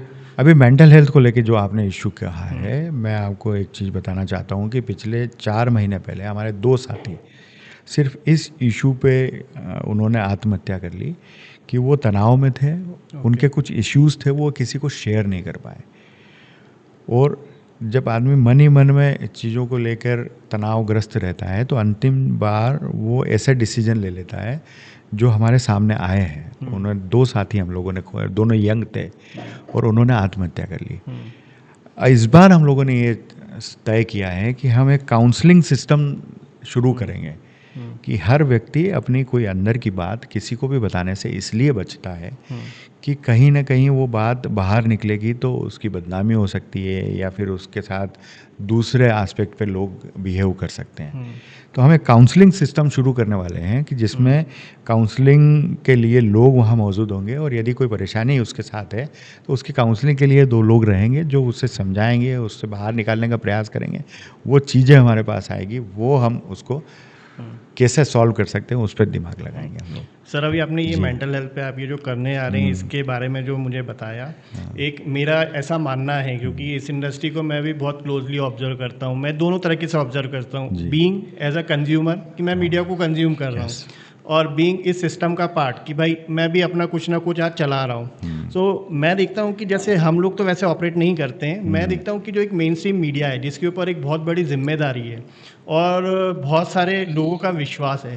सो ऐसा हो गया कि आज चूँकि इंदौर जिस एज में है या जिस दौर से गुजर रहा है उसके पास जितने अगर डेवलपमेंट है उससे ज़्यादा प्रॉब्लम्स हैं। और जब मैं मेन स्ट्रीम मीडिया को देखता हूँ क्योंकि उनकी वॉइस ज़्यादा होती है हम लोगों से, सो उसमें होता ये है कि उनका जो कंटेंट होता है वो मोर ओवर पॉलिटिकल ड्रिवन होता है, वो समस्याओं पे ज़्यादा आधारित होता है ना कि सॉल्यूशंस पे, जो मैं देख पाता हूँ। अब जैसे एक मेंटल हेल्थ की आज बात कर रहे हैं तो ये राइजिंग इश्यूज़ हैं, चाहे हम ट्रैफिक की बात करें तो ट्रैफिक में अभी हम यही बताते हैं कि यहाँ जाम है, हम जाम को कैसे सुलझाना है, कैसे उसके सॉल्यूशन है, उस पर लगातार क्यों नहीं बातें करते हैं। हम हमेशा प्रॉब्लम्स ही क्यों रिपोर्ट करते रहते हैं। ये मेरा एक पर्सनल क्वेश्चन है, इसका मतलब ये मेरा मन में थॉट है, ये डाउट रहता है हमेशा से कि हम सॉल्यूशन ड्रिवन क्यों नहीं बना पा रहे हैं अपने मीडियाज़ को। जैसे आप तो अपने जो भी उसके मेंबर्स हैं उनको सॉल्यूशन दे देंगे, काउंसलिंग दे देंगे, लेकिन हम एज अ कंज्यूमर जो आपके चैनल को देखते हैं या उस अखबार को पढ़ते हैं तो हमें क्यों नहीं वो सॉल्यूशंस मिल पा रहे हैं, क्योंकि समस्याएं दिन पे दिन बढ़ रही हैं और ये सारी न्यू एज समस्याएं। एआई आएगा तो आप ऑथेंटिसिटी वाली बात कर रहे हो, वो फिर हैम्पर होगी क्योंकि आदमी जो देख रहा है स्क्रीन पे उसको सच मान रहा है। ठीक बात है। देखिए आपने बिल्कुल सही कहा। एक व्यूअर के मान से यदि देखा जाए तो आपका सवाल बिल्कुल वाजिब है, लेकिन एज ए मीडिया पर्सन मैं आपको कहूँगा तो मैं ये कहूँगा कि आप लोगों ने देखा होगा कि कई बार हम अखबारों में फ़ोटो सहित कई चीज़ें आपकी रेस करते हैं। किन चीज़ों को? कि शहर में, इंदौर शहर उस दिशा में जा रहा है जहाँ कभी जाम नहीं लगा करता था। सड़कें चौड़ी हो गई है, सिस्टम डेवलप हो रहे हैं, विकास हो रहा है, लेकिन बावजूद इसके हम उस दिशा में जा रहे हैं जो मुंबई, दिल्ली, बेंगलोर, पुणे, हैदराबाद में नज़र आता है। आज हम लोग शाम को निकलते हैं तो घंटों जाम में फंसे होते हैं। इसका सॉल्यूशन देखिए हम लोग कई बार कई अलग अलग तरीक़ों से आपके सामने रखते हैं। कई बार ऑब्ज़र्व होता है और कई बार नहीं होता। मैंने अभी कुछ दिन पहले संपादकीय में लिखा था कि इंदौर शहर की सड़कें अब सैचुरेटेड हो गई है, आप उससे कितना चौड़ा कर पाओगे? ठीक है, आपके आवागमन का रोड वही है, सुबह आपको दफ्तर जाना है, शाम को आपको दफ्तर से घर जाना है। इसके लिए आपको कुछ नया काम करने की आवश्यकता है व्हीकल पॉपुलेशन को कंट्रोल करने की। व्हीकल पॉपुलेशन जब तक कंट्रोल नहीं होगी आपका ये शहर के हालात इसी तरह बिगड़ते जाएंगे। इंदौर मेयर ने एक सिस्टम शुरू किया था जो दिल्ली में भी हुआ था, ऑड और इवन सिस्टम। आपको नए सिस्टम पे काम करने की आवश्यकता होगी। ये सॉल्यूशंस जो सुझाव है या सॉल्यूशन है ये अखबारों में नियमित रूप से आते हैं, चैनलों में आते हैं। कई बार हमारी नज़र उस पर पड़ती है, कई बार नहीं पड़ती। इसमें सर मैं आपको टोकूंगा, ये हाँ, आते हैं हाँ, लेकिन ये उस वॉल्यूम में नहीं आते जिस वॉल्यूम में वो प्रॉब्लम्स आती हैं। मतलब जैसे जो पॉलिटिकल कंटेंट आता है, अगर वो डेली छप रहा है तो मैं चाहता हूँ कि ये चीज़ें भी डेली छपें। सीरीज चलती है, आप देखिएगा उसे। हम्म, कई अखबारों ने उसे सीरीज के रूप में लिया है और जब तक उसको अंजाम तक नहीं पहुंचाते हैं उस पर काम किया जाता है। कई उदाहरण से हमारे पास, जिसको आप कई बार ये कहते हो कि आप एक्टिविस्ट बन गए हो, लेकिन नहीं, ये इस जनता की मांग है, इस शहर की मांग है। शहर में पेड़ यदि काटे जा रहे हैं तो वो आवाज़ आपको अखबारों में दिखाई देगी। अब एक नई विधा जिसमें आप डिजिटल मीडिया में काम कर रहे हो, वहाँ के जो इन्फ्लुएंसर्स है वो काम उस पर कर रहे हैं, व्यूवरशिप मिल रही है, लेकिन उसका असर नहीं हो रहा है। असर नहीं हो रहा है। ये आप कहना चाहते हो, लेकिन वो असर अखबारों से और इलेक्ट्रॉनिक मीडिया से होगा। आने वाले समय में जिस दिन विश्वसनीयता आप हासिल कर लोगे डिजिटल मीडिया में या बाकी विधाओं में, जैसे इंस्टाग्राम है, रील्स है, फेसबुक है, वहाँ आपको उसके असर दिखाई देने लगेंगे। तो ये विश्वसनीयता हम कैसे हासिल करें? ये तो ऑथेंटिसिटी क्रॉस चेक से ही होगा। देखिए, कोई भी घटनाक्रम यदि आप 2 साल पहले का कोई वीडियो आज का बोल के चला देते हैं तो वो विश्वसनीयता कायम होने में बहुत समय लगेगा। जैसे अभी हाल के उदाहरण बता दूं मैं कि इंदौर शहर में जिस दिन 3 इंच बारिश हुई थी, एक वीडियो चल रहा था कि इंदौर के एक ब्रिज पे पूरा घुटने तक पानी भरा गया। वो इंदौर में है ही नहीं। तो यहाँ विश्वसनीयता की कमी किस लिए है कि वो व्यूअर्स कैच करने के लिए आपने एक वीडियो डाल दिया इंदौर को टैग करके कि इंदौर में ऐसा घटनाक्रम।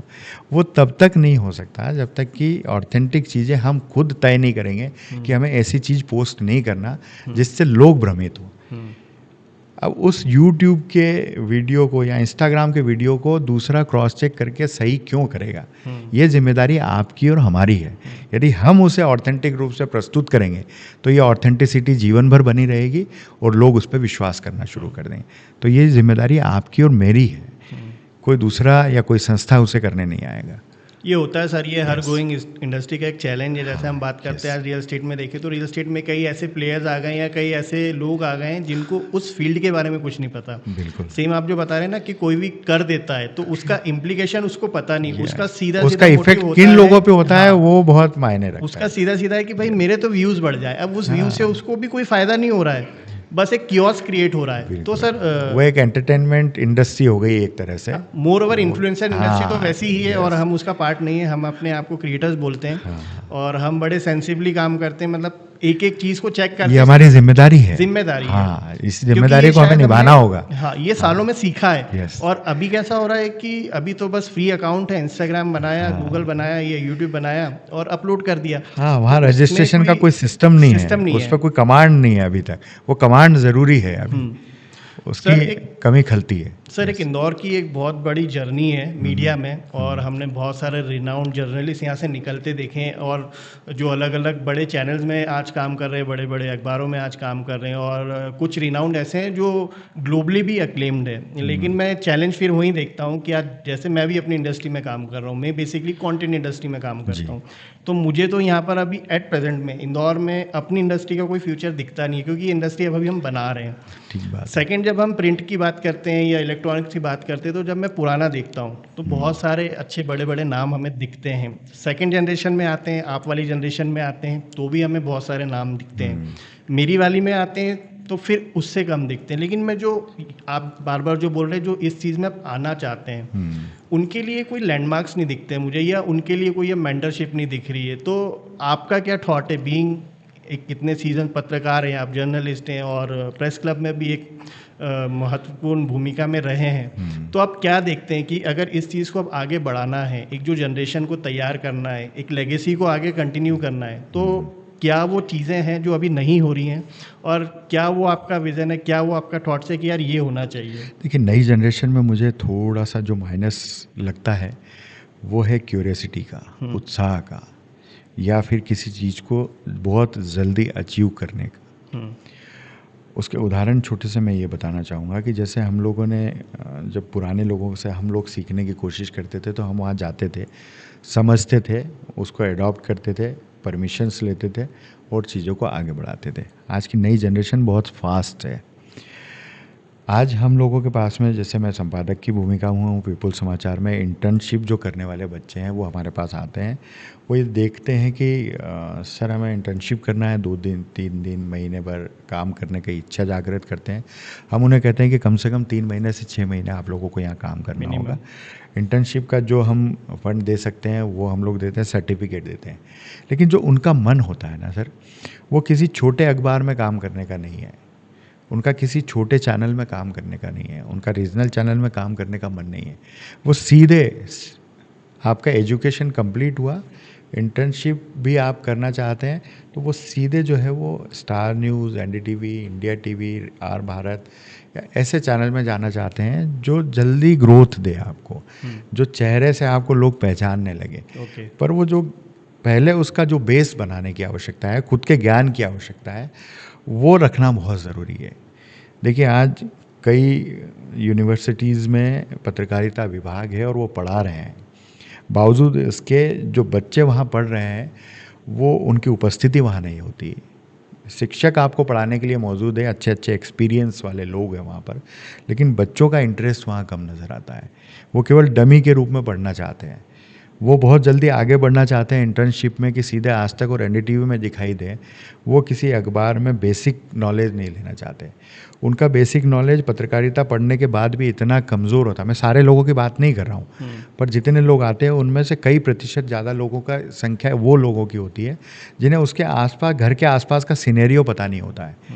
उसे ये पता नहीं होता है कि करंट टॉपिक्स क्या चल रहे हैं, इस शहर में क्या टॉपिक है, इस देश में क्या टॉपिक है, प्रदेश का सबसे बड़ा मुद्दा क्या है। आप यदि इंटर्नशिप के लिए आने वाले बच्चों से बात करेंगे तो उन्हें आपको आश्चर्य होगा कि उन्हें वो चीज़ों को पता नहीं होता है। उन्हें बहुत छोटी सी चीज़ों का ज्ञान होना चाहिए। चूंकि आप पत्रकारिता पढ़ रहे हो इसलिए आपको ये ज्ञान होना चाहिए कि आपके क्षेत्र का पार्षद कौन है, आप जिस इलाके में रहते हो आपका पिन कोड क्या है, आप जिस क्षेत्र में रहते हो आपका वार्ड क्रमांक क्या है।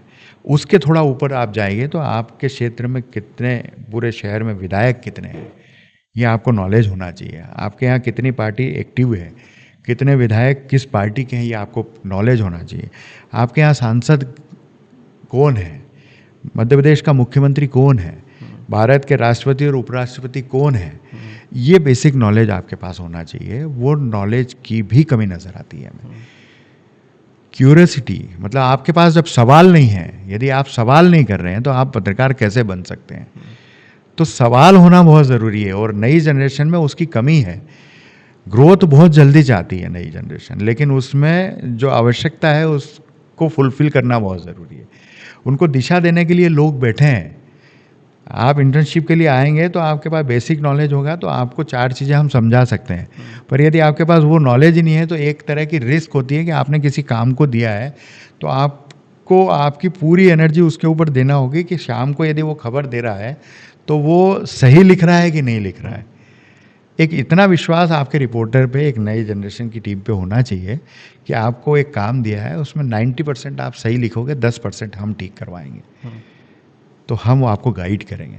लेकिन आप 10% सही लिखोगे और 90% आपका गलत होगा तो वो बहुत मुश्किल आएगी इस चीज़ों को। तो नई जनरेशन को आवश्यकता सीखने की ज़रूर है, सिखाने के लिए लोग बैठे हुए हैं, पर आपका खुद का इंटरेस्ट बहुत इंपॉर्टेंट है।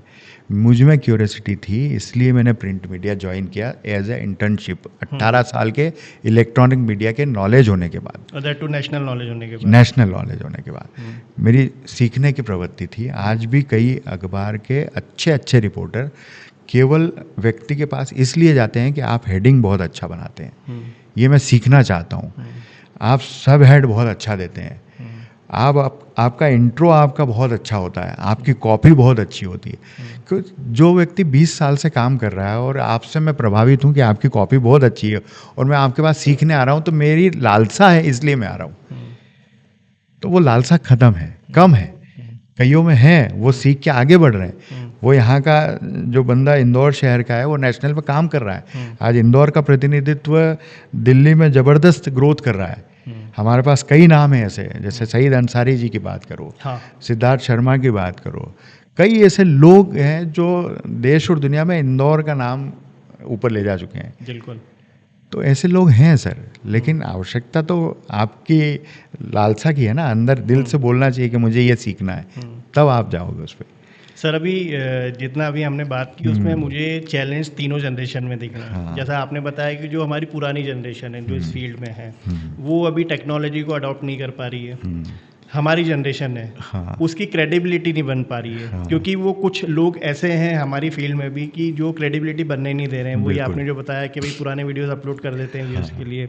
अब तीसरी जो बनने वाली है जनरेशन वो बनना नहीं चाह रही है क्योंकि उसे या तो ये फील्ड अब ग्लैमरस लगती है क्योंकि हमारी मीडिया फील्ड में ग्लैमर एक बहुत बड़ा आ पॉइंट गया है। है। ग्लैमर एक बहुत बड़ा पॉइंट है। वो ये देखते हैं कि पुराना पत्रकार जो है वो अधिकारियों के पास, कलेक्टर के पास, कलाकारों के पास बहुत आसानी से जा सकता है। तो कई लोग केवल इस ग्लैमर के कारण अंदर आते हैं पत्रकारिता में पर उसे उन्हें पावर जब एक अलग पावर देखें, पर जब वो इंटर होते हैं तो वो चैलेंजेस फेस करते हैं। और वो चैलेंजेस जब फेस करते हैं, चैलेंजेस किस तरह के? फील्ड वर्क के। आपके पास समय 24 घंटे यदि आपको फील्ड में रहना है तो वो चैलेंज है। आप अपने स्वास्थ्य को लेकर ध्यान नहीं रख पाते, खाने पीने का आपका समय नहीं है, दिन भर आप दौड़ रहे हैं, शहर की धूल खा रहे हैं, आपका सोना नहीं हो रहा है, आप कई तरह के चैलेंजेस लगातार झेल रहे हैं। जब वो चैलेंजेस लोगों के सामने आते हैं तो उन्हें समझ में आता है कि यहाँ संघर्ष है। ये जो ऊपर हरा हरा दिख रहा है ना, वो हरा हरा नहीं है, अंदर बहुत सारी मिट्टी है जिसको छांट के आपको हरी घास उगाने की आवश्यकता है।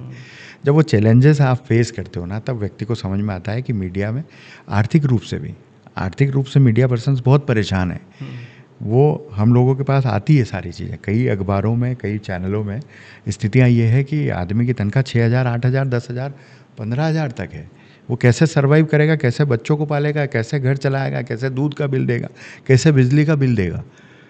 ये चैलेंजेस जब लोगों के सामने आते हैं, क्योंकि लगता है लोगों को कि मीडिया इंडस्ट्री इतना पावर है, इतना वो है, तो अच्छा पैसा लोगों को कमाने को मिल रहा होगा। जो अच्छे एस्टेब्लिश हैं, जिन्होंने बहुत मेहनत की है और एक किसी मुकाम पे है, उनके लिए ठीक है। पर जो नया संघर्ष कर रहा है, जो फोटोग्राफर है, जो वीडियोग्राफर है, जो एडिटर्स हैं, जो डेस्क पे काम कर रहा है, वो आज भी संघर्षरत है, वो परेशान है। उनके साथ चैलेंजेस तो वैसे ही हैं जैसे आपके और हमारे पास है। पर यदि आपके पास सेविंग है, अमाउंट है, तनख्वाह है, तो आप उसको आसानी से फेस करके आगे बढ़ सकते हैं। लेकिन उनके लिए वो चैलेंजेस कई गुना ज़्यादा बढ़ जाते हैं जब वो आर्थिक परेशानियों से जूझते हैं। तो वो जो नई पौध आती है ना, वो जब चैलेंजेस फेस करती है तो उसे समझ में आता है कि मीडिया का जो पावर, जो हरा, जो गुलाबीपन मुझे नज़र आ रहा है, वो ओरिजिनल नहीं है। वो इंटर होने के बाद जो संघर्ष करता है उसको पता चलता है। ऐसे कई उदाहरण है मेरे पास। कई लोग, जब एनडीटीवी में मैं काम करता था, मेरे पास एक इंजीनियर आता था, मैं बहुत अच्छी तरह से याद है मुझे, और वो बहुत अच्छा इंटेलिजेंट पर्सन था। उससे भी वो पावर, वो ग्लैमर, वो सारी चीज़ें देख के वो मेरे पास आया कि मुझे मीडिया में काम करना है। तो मैंने उसे रखा। मैंने उसे पहले दिन ये बिल्कुल नहीं कहा कि मीडिया की ये स्थितियाँ हैं, ये चैलेंजेस है, ये जगह नहीं। मैंने उसे रखा, मैंने साथ में रखा उसे, और महीने भर उसे सिखाने के बाद में मेरे पास एक चैनल और हुआ करता था, महुआ चैनल, जो कि बहुत रिनाउंड चैनल है, एक क्षेत्र का बहुत अच्छा चैनल है। वो आईडी मैंने उसे हाथ में दी और मैंने कहा कि ये चैनल अब एक तरह से आपका है। इसमें स्टोरीज़ आप करेंगे, इसमें मेहनत आप करेंगे। अब आप 1.5-2 महीने में इस लेवल पे सीख चुके हैं कि आप उस काम को अंजाम आराम से दे सकते हैं।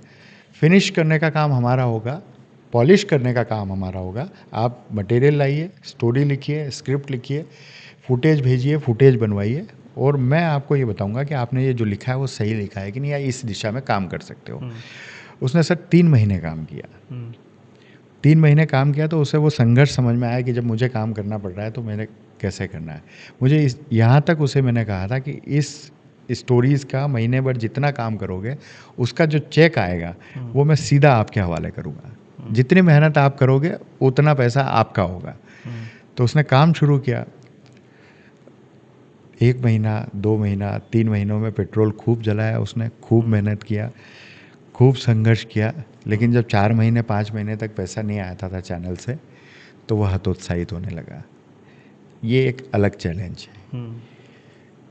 जब उसने पेट्रोल फूंक दिया तो घर वालों का प्रेशर बढ़ना शुरू हुआ कि आप जा तो रहे हो, पत्रकारिता सीख भी रहे हो, दिन भर काम भी कर रहे हो, मेहनत भी कर रहे हो, खबर भी भेज रहे हो, लग भी रही है, नाम भी आ रहा है, पर पैसा नहीं आ रहा है। तो एक नया चैलेंज था। उसने 6 महीने तक मेरे साथ काम किया, फिर उसने ये डिसाइड किया कि सर मेरे लिए इंजीनियरिंग ज़्यादा बेहतर है। क्यों? क्योंकि वो चैलेंज को फेस नहीं कर पाया। आज वो इंजीनियरिंग में अच्छा काम कर रहा है, कई प्रोजेक्ट पे काम कर रहा है, लेकिन जो चैलेंज को स्वीकार करके फेस करते हुए आगे बढ़ रहा है वो पत्रकारिता में बरकरार है। पर जो फेस करके चैलेंजेस देख के पीछे हट रहा है वो पत्रकारिता से बाहर जा रहा है।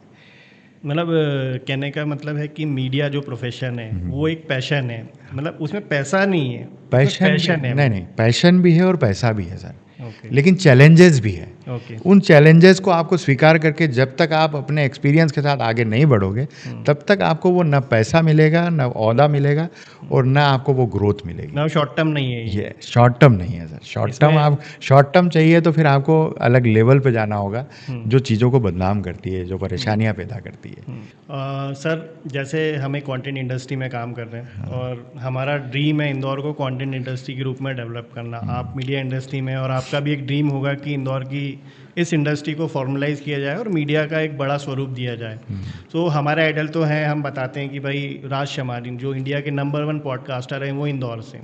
कॉमेडी में अगर कंटेंट की बात करें तो जाकिर खान वो इंदौर से हैं। सो एट प्रेजेंट में इंदौर का मीडिया या बोलूँ इंदौर का प्रेस क्लब कहाँ स्टैंड करता है हमारी नेशनल मीडिया में, और आप क्या एनविजन करते हैं यार कि इंदौर की ये वो जगह है जो उसको मिलना चाहिए आने वाले टाइम में? जैसे हम बोलते हैं कि यार इंदौर से ऐसे और पॉडकास्टर निकलना चाहिए, जैसे राज शमानी जी निकले, ऐसे और स्टैंड अप कॉमेडियन निकलना चाहिए, क्योंकि उन्होंने फील्ड को ही चेंज कर दिया। स्टैंड अप कॉमेडी अब जो देखते हैं हम वो एक गंदी फील्ड मानी जाती है मेरे हिसाब से तो, क्योंकि उसमें डार्क कॉमेडी ज़्यादा हो गई है। लेकिन जाकिर सर ने उसको पूरा ट्रांसफॉर्म कर दिया।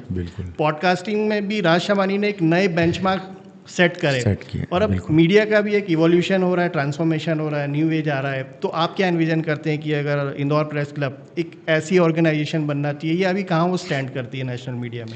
देखिए, इंदौर प्रेस क्लब जो है ये बहुत प्रतिष्ठित नाम है, और वो इसलिए मैं कह रहा हूँ कि इसे 63 स्थापना दिवस जो हम लोगों ने मनाया है, इसको इतने साल मतलब 50 साल से ऊपर आप उसको आगे तक बढ़ा चुके हैं। इसमें राजेंद्र माथुर जी जैसे पत्रकार रहे जिन्होंने देश और दुनिया में नाम कमाया, गणेश शंकर विद्यार्थी जी जैसे लोग रहे जिन्होंने पत्रकारिता को नया आयाम दिया, प्रभाष जोशी जी जैसे नाम रहे जिन्होंने इस देश और दुनिया में पत्रकारिता को अलग रंग दिया। उसके बाद की एक जनरेशन की बात करें तो अभय छजलानी जी नई दुनिया के जो एमडी रहे, उन्होंने इस देश में पत्रकारिता कैसे की जा सकती है नई दुनिया को स्थापित किया। कल्पेश याग्निक जी अपने आप में एक ऐसा नाम थे जिन्होंने तीखा लिखने में और सही बात को सही कहने में, इस इंडस्ट्री को आगे बढ़ाने में, लोगों तक पहुंचने में देश और दुनिया में नाम कमाया। श्रवण गर्ग साहब उस बार इंडस्ट्री के लोग हैं जिन्होंने संस्थानों को उस लेवल तक पहुंचाया, पत्रकारिता में एक नए आयाम गढ़े।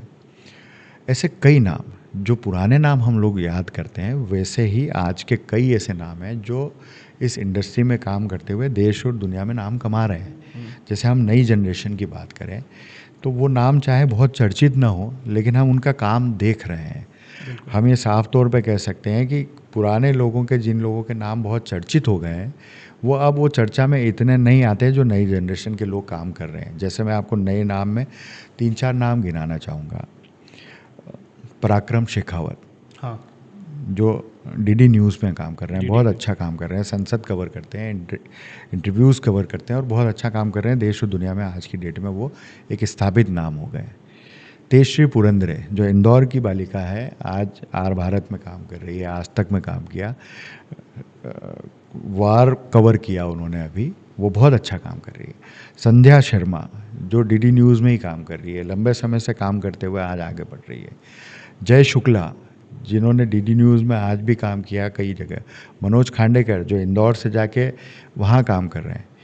ये ऐसे नाम हैं जो इंदौर शहर के लोग दिल्ली, मुंबई या दूसरे शहरों में मीडिया को एक नया आयाम दे रहे हैं, साथ में काम कर रहे हैं, सीख रहे हैं।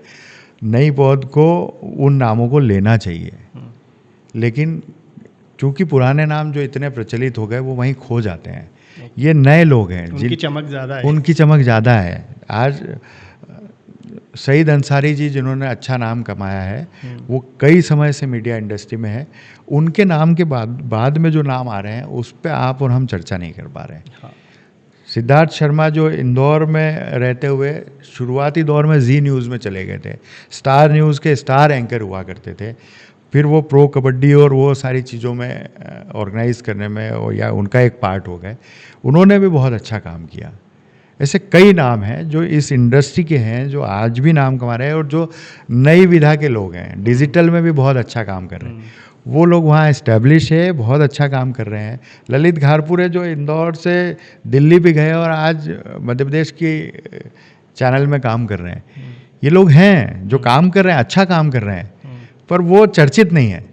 वो अभी तक उन चर्चाओं में नहीं आए क्योंकि वो हम लोगों के बीच के हैं, तो हम लोग उन्हें ज़्यादा प्रोत्साहित भी नहीं कर पा रहे हैं। पर पुराने लोगों ने जो नाम कमाया वो उनका नाम हमारे मन मस्तिष्क पे अभी भी छाया हुआ है। सर उसका एक रीज़न आवश्यकता है हमको उन लोगों को ग्रोथ देने की, हमारे उन लोगों को साथ देने की, हमें उन्हें मंच देने की, हमें उन्हें यहाँ बुला के और सम्मानित करने की। मतलब उसका एक रीज़न सर ये भी है कि हम लोकल्स को कभी सेलिब्रेट नहीं करते। हाँ, ये भी एक कारण है। को सेलिब्रेट करते हैं। हाँ, बिल्कुल सही कहा आपने। सो सर घर की मुर्गी दाल बराबर जैसे कहा जाता है ना, कि हमारे घर के लोग हैं तो ठीक है, जो कर रहे हैं वो अच्छा है, पर वो बहुत अच्छा काम कर रहे थे। और सर ये रही लोगों की बात जी। अब जैसे प्रेस क्लब की अगर बात करें तो और भी नेशनली बहुत सारे प्रेस क्लब होंगे जी। उसमें अभी हमारा इंदौर कहाँ स्टैंड करता है नेशनली, क्योंकि इंदौर खबरों का शहर है, ये सबको पता है। बिल्कुल। देखिए, हर प्रेस क्लब का अपना एक सम्मान है। जैसे दिल्ली प्रेस क्लब है तो वहाँ के लोग, वहाँ के इंडस्ट्री, वहाँ के वो सम्मान जो है वो वहाँ इंडिविजुअल है। लेकिन इंदौर प्रेस क्लब का मैं आपको बताऊं कि इतना सम्मान है कि इंदौर प्रेस क्लब की गतिविधियाँ जो है उस पर नज़र दिल्ली की भी होती है, दिल्ली शासन की भी होती है, दिल्लियों के मंत्रियों की भी होती है। मध्य प्रदेश में जो सत्ता में होते हैं उनकी भी नज़र इंदौर प्रेस क्लब पर ज़रूर होती है कि वहाँ एक्टिविटीज़ क्या हो रही है, वो किस लेवल पे काम कर रहे हैं, वहाँ बैठे हुए लोग किस तरह के हैं। यदि वो कई गलत करते हैं तो आपस में समन्वय भी बैठाते हैं कि चीज़ों में ये नहीं, ये होना चाहिए। संस्था की प्रतिष्ठा की बात करें तो जो लोग, जैसे मैंने आपको नाम गिनाए अभी, राजन माथुर जी, गणेश शंकर विद्यार्थी जी, प्रभास जोशी जी, अभय छजलानी जी, ये लोगों ने जितना नाम कमाया है वो इंदौर में पत्रकारिता करते हुए देश भर में नाम कमाया है। तो आप सोचिए कि इंदौर की पत्रकारिता कितने मायने रखती है। ये मायना इसलिए है कि हिंदुस्तान में इंदौर की पत्रकारिता को बहुत सम्मान से नाम लिया जाता है, क्योंकि यहाँ के जो पत्रकार हैं उन्होंने इस लेवल की पत्रकारिता की है कि दिल्ली का आदमी उनका सम्मान कर रहा है। हम चाहते हैं कि इंदौर के प्रेस क्लब में आज भी वो सम्मान बरकरार रहे। विधाएं अलग अलग हो सकती है, पर प्रेस क्लब जो संस्था है वो इन पत्रकारों के साथ में जुड़ के ऐसे काम करते रहें जो पत्रकारों के हित की बात करते रहें, जो पत्रकारों के डेवलपमेंट की बात करते रहें, जो पत्रकारों के आर्थिक स्थितियों में काम आए, जो पत्रकारों के स्किल डेवलपमेंट में काम आए, जो पत्रकारों के बच्चे और महिलाओं के, हम कहते हैं कि पत्रकार केवल प्रेस क्लब जो है वो सदस्यों का परिवार नहीं है, वो एक ऐसा परिवार है, उसमें उनके बच्चे, महिलाएं, उनका जो परिवार है वो सारा परिवार हमारा परिवार है। तो उनके ग्रोथ के लिए, उनके डेवलपमेंट के लिए, उनके पत्रकारिता के डेवलपमेंट के लिए, उनके नई चीज़ों को सीखने के लिए वो सारे काम नए लोग जो हम लोग बैठे हैं, जो हम लोगों ने काम किए, उससे भी हम संतुष्ट हैं। और जो हम आगे काम करना चाहते हैं उसको भी हम कोशिश करेंगे कि और बेहतर करें। कितना बेहतर करेंगे वो एक टीम काम करती है। चयन, आप लोग हमें कोई सजेशन देंगे कि डिजिटल मीडिया के लिए हमको ये करना चाहिए अमन भाई, तो हम डिजिटल मीडिया को इन्वॉल्व करेंगे, क्योंकि डिजिटल मीडिया एक नई मीडिया है, उसके चैलेंजेस नए हैं, जिसको फेस आप लोग कर रहे हो, जिसे फेस अभी मैं नहीं कर रहा हूँ। हाँ, वो आप लोग फेस कर रहे हो, तो उसकी प्रॉब्लम्स आप मुझे बताओगे तो हम उसका निराकरण करने का प्रयास करेंगे कि हाँ, इस बेस पे हम लोग आगे बढ़ सकते हैं। हम प्रिंट मीडिया की समस्याओं को जानते हैं, हम इलेक्ट्रॉनिक मीडिया की समस्या को जानते हैं। एक नई विधा जो आई है उसकी समस्या जो आप लोग लेके आएंगे उसको हम शामिल करेंगे, उस पर बात करेंगे। सरकारों का अभी जो रवैया है वो डिजिटल मीडिया को लेके, शामिल करने को लेके कम है, हम उसकी लड़ाई लड़ेंगे कि डिजिटल मीडिया को भी आगे लाना चाहिए, डिजिटल मीडिया की अधिमान्यता होना चाहिए, प्रेस क्लब के सदस्यों में कार्टूनिस्ट की अधिमान्यता होना चाहिए, फोटोग्राफर्स को अधिमान्यता मिलना चाहिए। जो सरकारी लाभ मिल सकते हैं वो फोटोग्राफर, वीडियोग्राफर या उनके सीनियरिटी के साथ मिलना चाहिए। वो पेंशन उन्हें मिलना चाहिए जो 20,000 60 साल के ऊपर के लोगों को मिलना चाहिए। उसकी लड़ाई, उसको समन्वय से, लड़ाई की भी ज़रूरत नहीं है, क्योंकि जब आपका सरकार का और प्रशासन का समन्वय अच्छा होगा तो आपको लड़ाई लड़ने की आवश्यकता नहीं है, वो समन्वय से सारे काम हो सकते हैं। तो हम लोग वो करना चाहते हैं। जैसे संस्था है तो उसको ग्रोथ कैसे दे सकते हैं, कैसे आगे बढ़ा सकते हैं। क्योंकि एक संस्था जो है वो सदस्यों की है, तो सदस्यों का जो हित है वो सर्वोपरि है। उसको ये आपने सर जो डिजिटल वाली बात की ना, ये मेरा भी सपना है। तो हम जिस कैटेगरी में काम करते हैं, जिस कैटेगरी को प्रमोट करते हैं, वो इन्फोटेनमेंट है। हम एक मीडिया चैनल जैसा काम नहीं करते। लेकिन मतलब मेरी एक बहुत इच्छा है कि इंदौर में भी कोई एक ऐसा प्लेटफॉर्म बने या बिल्ड हो। जैसे हम नेशनली बात करें तो लल्लन टॉक आज वो डिजिटल पे ही ऑपरेट होता है एक, लेकिन उसका एक अलग क्रेज है, एक अलग कनेक्टिविटी है। और भी अगर डिटेल में बात करें तो क्विंट हिंदी है, वायर है, प्रिंट है, ऐसे कई सारे डिजिटल प्लेटफॉर्म्स हैं। लेकिन जब हम इंदौर में अगर बात करते हैं तो वो प्लेटफॉर्म आज भी हमें कहीं दिखता नहीं है। मोरोवर आज भी इलेक्ट्रॉनिक्स प्लस प्रिंट ही हमें ज़्यादा दिखता है। लेकिन अगर आप जैसा बता रहे हैं कि आज वो ट्रेडिशनल मीडियाज भी डिजिटल पे ज़्यादा आ गए हैं, डिजिटल पे अपने आउटलेट्स लेके आए हैं। हर अखबार का या हर इलेक्ट्रॉनिक चैनल का अपना एक डिजिटल मीडिया विंग होने लगा है। तो मेरी भी इच्छा है कि डिजिटल को लेके हम और इंटेंसिव काम करें। और जैसा मेरा 2 ऑर्गेनाइजेशन के लिए हमेशा से रहता है कि एक इंदौर पुलिस और एक इंदौर प्रेस क्लब, इसको डिजिटली इतना एक सुपर पावर एक्टिव होना चाहिए, क्योंकि ये बाउंड्री लेस है। आज हम यहाँ बैठ के पता नहीं कहाँ पहुँच जाते हैं। मतलब इंदौर टॉक आज ग्लोबली पहुँच चुका है। आज हम जो झांकी और गैर लाइव करते हैं वो स्पॉन्सर्ड हमारी जो इंदौर बिजनेस कम्युनिटी है जो पूरे ग्लोब में फैली हुई है, चाहे यूएस से चाहे दुबई, वो हमें स्पॉन्सर करते हैं। तो मुझे पता है कि एक पावर है जो इंदौर को आज चाहिए ग्लोबली रिकॉग्नाइज होने के लिए। स्वच्छता में है, लेकिन मीडिया में अभी भी कहीं कहीं हम लैग कर रहे हैं। तो उसमें आपका एक जो सपोर्ट अगर मिलेगा हमें, तो ये एक नेक्स्ट लेवल पे जाएगी। देखिए, आप हमसे सपोर्ट मार रहे हैं और मैं ये कहता हूँ कि आपका सपोर्ट हमको चाहिए।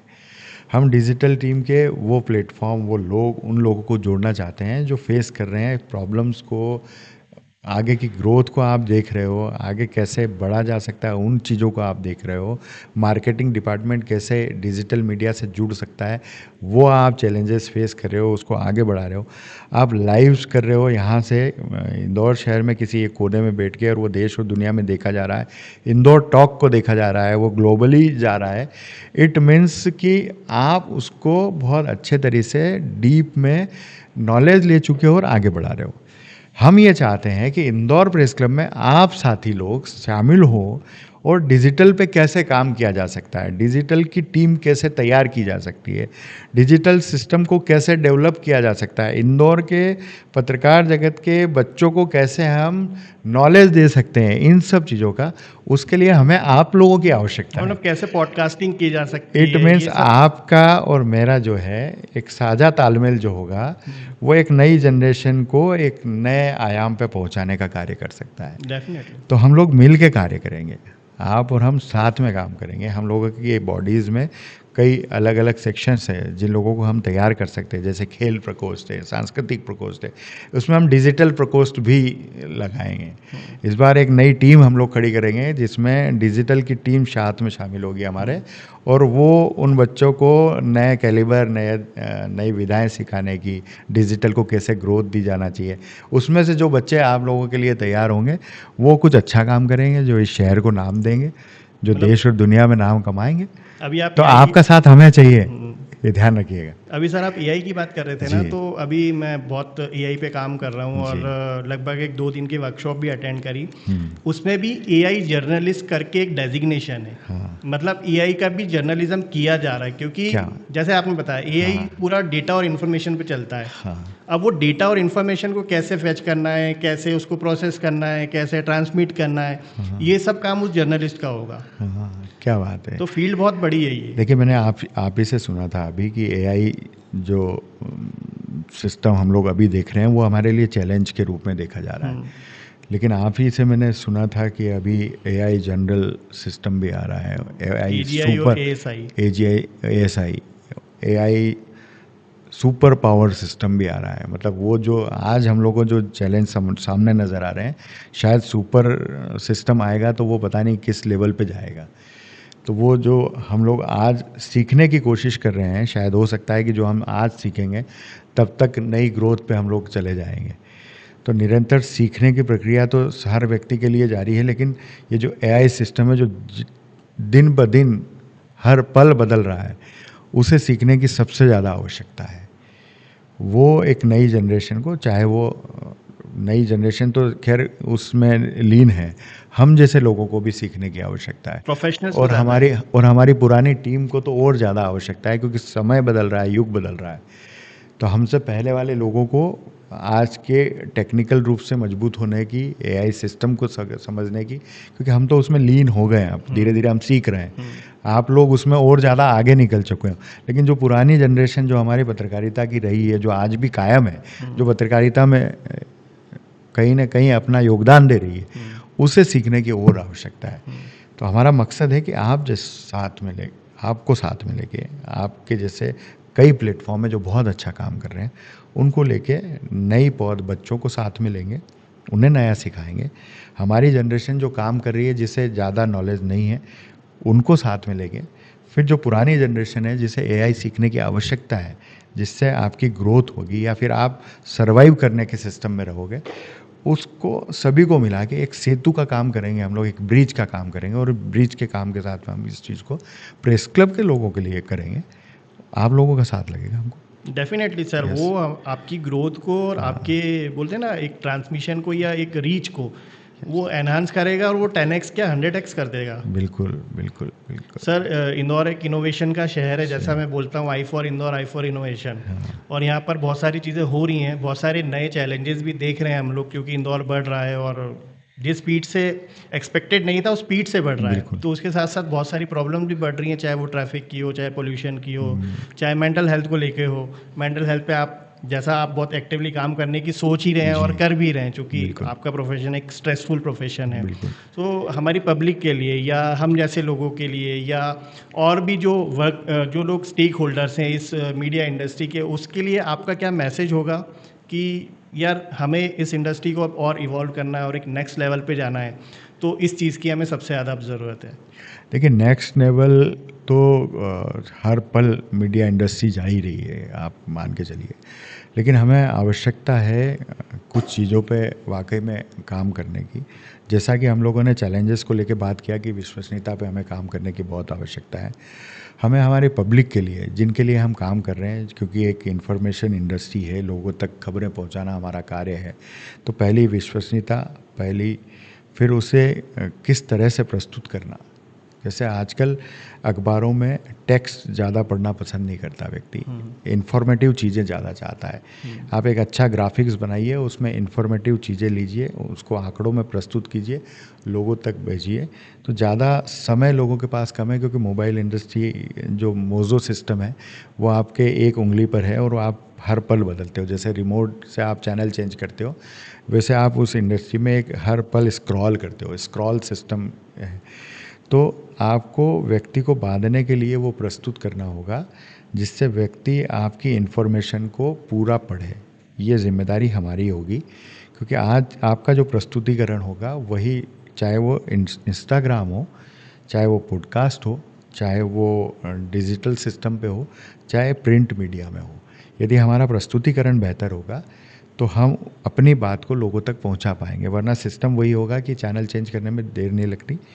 हमें वो आपकी खबर को, आपकी इन्फॉर्मेशन को, आपकी सूचना को लोगों तक पहुंचाने के लिए वो सारी चीज़ें इंपॉर्टेंट होगी। जो उसका कंटेंट है वो कितना बेहतर तरीके से आप प्रस्तुत कर सकते हो, उस पर हर व्यक्ति काम करता है। आप भी करते हो, हम भी करते हैं, पर प्रेजेंटेशन में अंतर होता है। हमारी भाषा में इसको हम हुक बोलते हैं। यस, प्रेजेंटेशन बहुत इंपॉर्टेंट है, आपका विश्वसनीयता बहुत इंपॉर्टेंट है, और आपकी खुद की जिम्मेदारी बहुत इंपॉर्टेंट है कि आप उसे किस लहजे में, किस तरीके से। आप यदि वन साइडेड कोई चीज़ प्रस्तुत करना चाहते हैं तो ये आप प्रस्तुत तो कर सकते हैं, लेकिन सामने वाले व्यक्ति को वो प्रभावित कभी नहीं करेगी। तो आपका फ़र्ज़ है ये कि आप जो प्रस्तुत कर रहे हो उसमें हर पहलू को इन्वॉल्व किया जाए, चाहे वो पक्ष हो, विपक्ष हो, उनकी सारी चीज़ों को आप लोग, तो ये इंडस्ट्री आगे भी तभी बढ़ेगी जब हमारी विश्वसनीयता साथ में काम करेगी, हमारा प्रेजेंटेशन बेहतर होगा, हमारी चीज़ें प्रस्तुत करने की या लोगों तक पहुंचाने की इन्फॉर्मेशन जो है वो सटीक होगी, तभी ये चीज़ें, इंडस्ट्री भी ग्रोथ करेगी, हम भी ग्रोथ करेंगे। और ये जो बदलता हुआ युग है वो भी कम से कम एक उस दौर में जाएगा कि हाँ, विश्वसनीयता के साथ ही आगे बढ़ रहा है, वरना विश्वसनीयता सबसे बड़ा चैलेंज है। क्रेडिबिलिटी सबसे बड़ा चैलेंज है आज की तारीख में। बिल्कुल। सो सर, ये जो एक कन्वर्सेशन था ये मैं बहुत टाइम से करना चाह रहा था, और अभी ऐसा हो गया था कि बहुत सारे हमारे पास मैसेजेस लगातार आ रहे थे मीडिया, क्योंकि लोगों को अभी भी यही मिसकंसेप्शन है कि हम एज अ मीडिया चैनल काम करते हैं, जबकि हम एज अ इंफरटेनमेंट चैनल काम करते हैं। तो बहुत सारी ऐसी इन्फॉर्मेशन वो हमसे एक्सपेक्ट करते हैं जो मीडिया के टर्म्स की होती है। इंदौर टॉक बहुत ज़बरदस्त काम कर रहा है, हम लोग लगातार देख रहे हैं, कई वर्षों से देख रहे हैं। इंदौर टॉक का जो क्रिएशन है वो ज़बरदस्त होता है, लीक से हट के कई चीज़ें हमें नज़र आती है, और बहुत सारी चीज़ों को लेके हम लोग देखते हैं कि इंदौर टॉक का कंटेंट, एडिटिंग, प्रेजेंटेशन, लाइव्स कम लोगों के साथ में इतने अच्छे लेवल तक पहुंचाना, ये काबिल तारीफ़ है। आप बहुत अच्छा काम कर रहे हैं, कॉन्ग्रेचुलेशंस। नहीं सर, उसके लिए तो मैंने वही बताया कि मार्गदर्शन हमें किससे मिला है आप जानते ही हैं, तो वो तो हमेशा रहेगा। सर, कुछ चीज़ें मुझे लगता है जो आपने एड्रेस करी वो हमारी मीडिया कम्युनिटी को लेके थी और लोगों को लेके थी। कुछ चीज़ें थोड़ा सा एक जो लास्ट में हम लोग रह गया जो मैं आपसे पूछना भी चाहूँगा, और वो दोनों पे एप्लीकेबल है। इंदौर को लेके है। इंदौर को हम एक बहुत सेफ सिटी मानते थे, सुरक्षित सिटी मानते थे, लेकिन कुछ टाइम से जो चीज़ें ऐसी हो रही हैं, हम देख रहे हैं कि सेफ्टी को लेके बहुत सारा कंसर्न है। वो दोनों साइड है, चाहे वो आपकी कम्युनिटी में हो या हमारी कम्युनिटी में हो, सेफ्टी कंसर्न वहाँ पर भी हैं। वहीं अगर लोगों की बात करें तो लोगों के लिए भी सेफ्टी कंसर्न है, क्योंकि डेवलपमेंट ऑल राउंड हो रहा है। बिल्कुल। तो उस चीज़ को आप कैसे अभी देखते हैं, और क्या वो स्टेप्स होने चाहिए जो सॉल्यूशंस लेके आएंगे उस प्रॉब्लम का? क्राइम से संबंधित यदि आपका प्रश्न है कि शहर में बढ़ते क्राइम, तो जिस तरह से पॉपुलेशन बढ़ रही है उस तरह से मुझे लगता है कि कोई भी शहर होगा वहाँ क्राइम, जो अचानक होने वाले क्राइम है वो कभी नहीं रोके जा सकते, पर प्लान्ड जो क्राइम है वो कहीं ना कहीं बहुत अच्छे स्तर पर जब पुलिसिंग होती है, फील्ड पुलिसिंग होती है, पब्लिक में इन्वॉल्व पुलिसिंग होती है, तो उस पर रोक लगती है। प्लान्ड आपको क्राइम जो है, जैसे अपहरण कर लेना, फिरौती मांग लेना, या पहले से प्लान करके साजिश करके किसी की हत्या कर देना, ऐसी जो चीज़ें हैं वो कहीं ना कहीं उस पर रोक लगती है। लेकिन जो अचानक होने वाले क्राइम है उस पर कभी भी मुझे लगता नहीं है कि कोई रोक पाएगा, चाहे कितने भी बड़े अधिकारी आ जाए, कितने भी सख्त अधिकारी आ जाए, चाहे अधिकारियों की फ़ौज ला के खड़ी कर दी जाए, उस पर रोक नहीं लग सकती। ये सुरक्षा और असुरक्षा का भाव पुराने काल से चला आया है और शायद चला आएगा, लेकिन सुरक्षा के साथ साथ हमें सुरक्षित कैसे रहना है, यदि हम उनके प्रति थोड़े से सजग होंगे तो बहुत सारी चीज़ें रुक सकती है। जैसे हम लोग आज देखते हैं कि क्राइम के बाद में उन्हें पकड़ लिया जाना इजी हो गया है, सीसीटीवी शहर भर में है, अपराधियों का नेटवर्क से कहीं ना कहीं बात करते ही पुलिसिंग और पकड़े जाते हैं। लेकिन कैसे हमें सुरक्षित रहना है ये इम्पॉर्टेंट है। हम शहर में जा रहे हैं तो हमें अपने आसपास के माहौल को कैसे भांपना है ये हमारे लिए इम्पॉर्टेंट होगा। हम महिलाएं यदि इस शहर में निकल रही है तो उसे अपने थोड़ा सा मजबूत होने की आवश्यकता है, आसपास के माहौल को जानने की आवश्यकता है। घर में यदि हैं तो वे कैसे सुरक्षित रह सकते हैं वो इम्पॉर्टेंट है। क्राइम जीवन में कभी भी रुक नहीं सकता सर। क्राइम, ये सुरक्षा का भाव या असुरक्षा का भाव हमेशा आपके और हमारे मन में रहेगा, क्योंकि सुरक्षित तो आप घर में भी नहीं हैं, कभी भी क्राइम हो जाता है, लोग आके घुस जाते हैं। तो सुरक्षा कैसे हमें करना चाहिए वो इम्पॉर्टेंट है। हमें अपने आसपास के माहौल को भांपने की आवश्यकता है। क्रिमिनल लोग यदि हैं या उसका भाव अलग है, उसे समझने की आवश्यकता है। आपसे कोई बात कर रहा है किसी अपराध को लेकर या बातों में उलझा के कोई चीज़ करना चाहता है, तो वो सारी चीज़ें आपको समझने की आवश्यकता है। ये एक खुद के सेंस की आवश्यकता है, जो आपका सिक्स्थ सेंस कहलाता है ना, वो आवश्यकता है उसकी। और अगर हम फील्ड की बात करें, जैसे मीडिया है, अपने आप में एक चैलेंजिंग फील्ड है। वहाँ पर जो रिपोर्टर है वो ऑलमोस्ट 24/7 ही ऑन ग्राउंड होते हैं, उनके सामने बहुत सारी ऐसी चीज़ें आती हैं, बहुत सारे ऐसे इंसिडेंट, जैसे आपने बताया कि भाई 2 लोगों ने सुसाइड किया, तो उनके अंदर कुछ रही होंगी ऐसी चीज़ें। बिल्कुल। और अब हम इंदौर में पर्टिकुलर देख रहे हैं कि सुसाइड केस और बढ़ रहे हैं, वो अलग अलग रीज़न से हो रहे हैं। और एक बिल्कुल। चीज़ ये भी देख रहे हैं कि भाई कॉमन मैन ही अब क्रिमिनल भी बन रहा है। हाँ, सो आप हमारी फील्ड में, आपकी फील्ड में ये जो प्रेशर आने लगा है, अब इस चीज़ को कैसे डील कर रहे हैं? बिल्कुल ठीक कहा आपने। मैं तो मेरा उदाहरण यदि लेना चाहें तो ज़रूर दूंगा कि मैं हर परिस्थिति में प्रसन्न रहने की कोशिश करता हूं सर। चैलेंजेस तो आपके और हमारे पास बहुत है। मैंने एक समय पे 3-3 चैनल भी हैंडल किए हैं और प्रेस क्लब की जो जिम्मेदारियां हैं उसको भी हैंडल किया है, पर मैं कोशिश करता हूं कि थोड़ा समय मैं खुद के लिए भी निकालूं। चैलेंजेस है समय का, खाने पीने का, समय का, सब कुछ चीज़ों का चैलेंज है, लेकिन आप कोशिश कीजिए कि अपने लिए थोड़ा समय निकालें, अपने दोस्तों के लिए थोड़ा समय निकालें, अपने परिवार के लिए थोड़ा समय निकालें, खुद के लिए भी थोड़ा समय निकालें। आप अपने से बात कीजिए, खुद से बात कीजिए कि यदि कोई चैलेंज है, कोई परेशानी है या कोई दिक्कत है तो उसको फेस करना है। यदि कोई अच्छा मार्गदर्शन आपको नहीं मिल रहा है तो खुद से बात कीजिए। आपको उसका सॉल्यूशन मिलेगा, आप उसका तनाव दूर कर पाएंगे। और जो मन की बात है ना, जो आप किसी से नहीं कह सकते, कई बार होता है आपके पास कोई 2 व्यक्ति भी नहीं होते जिससे आप अपने मन की बात कर सकें। बिल्कुल होता है। आप अपने आप से बात कीजिए, अपने परिवार से बात कीजिए। आप उस हर परिस्थिति का, चाहे वो पॉजिटिव हो, नेगेटिव हो, या कोई आपकी परेशानी ऐसी हो जो किसी को नहीं बताने लायक हो, वो भी आप परिवार से शेयर कीजिए। यदि आप वो शेयर करते हैं तो आपके मन की जो परेशानियां हैं वो दूर होगी और जो मन का गुबार है वो निकलेगा। तो आप वो उस तनाव में नहीं जाएंगे जिस पे आप एक्सट्रीम लेवल पे जाके अपने आप को ख़त्म करने की सोचते लगते हैं। वो नहीं होगा। आप प्रसन्न रहिए, आप अपनी छोटी छोटी चीज़ों के शौक पूरे कीजिए। हर इंडस्ट्री में तनाव है। मैं कहता हूँ बैंकिंग सेक्टर में क्या तनाव नहीं है?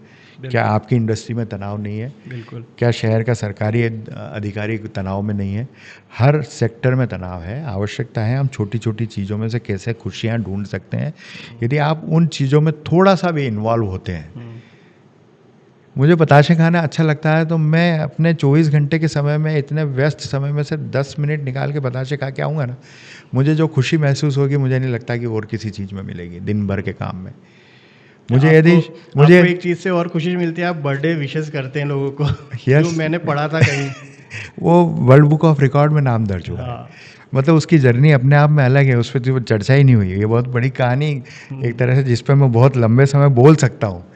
ये जर्नी ऐसी जर्नी है कि जिसको मैंने, जैसे OTG शुरुआत मैंने जिसका जिक्र किया ना, उनके जो MD थे जनक गांधी जी, उनसे मैं बहुत प्रभावित रहा।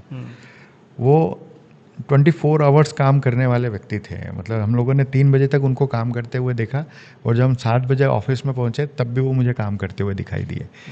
तो वो इतने एनर्जी के साथ काम करते थे। उनसे मैंने एक चीज़ सीखी थी, उस ज़माने में जब मोबाइल नहीं थे, हम लोगों ने चैनल जब स्टार्ट किया था तब मोबाइल नहीं थे, लेकिन उस समय वो पेजर भी नहीं आए थे, पेजर बाद में आए थे। वॉकी टॉकी हुआ करते थे और वॉकी टॉकी से हमारा कम्युनिकेशन हुआ करता था।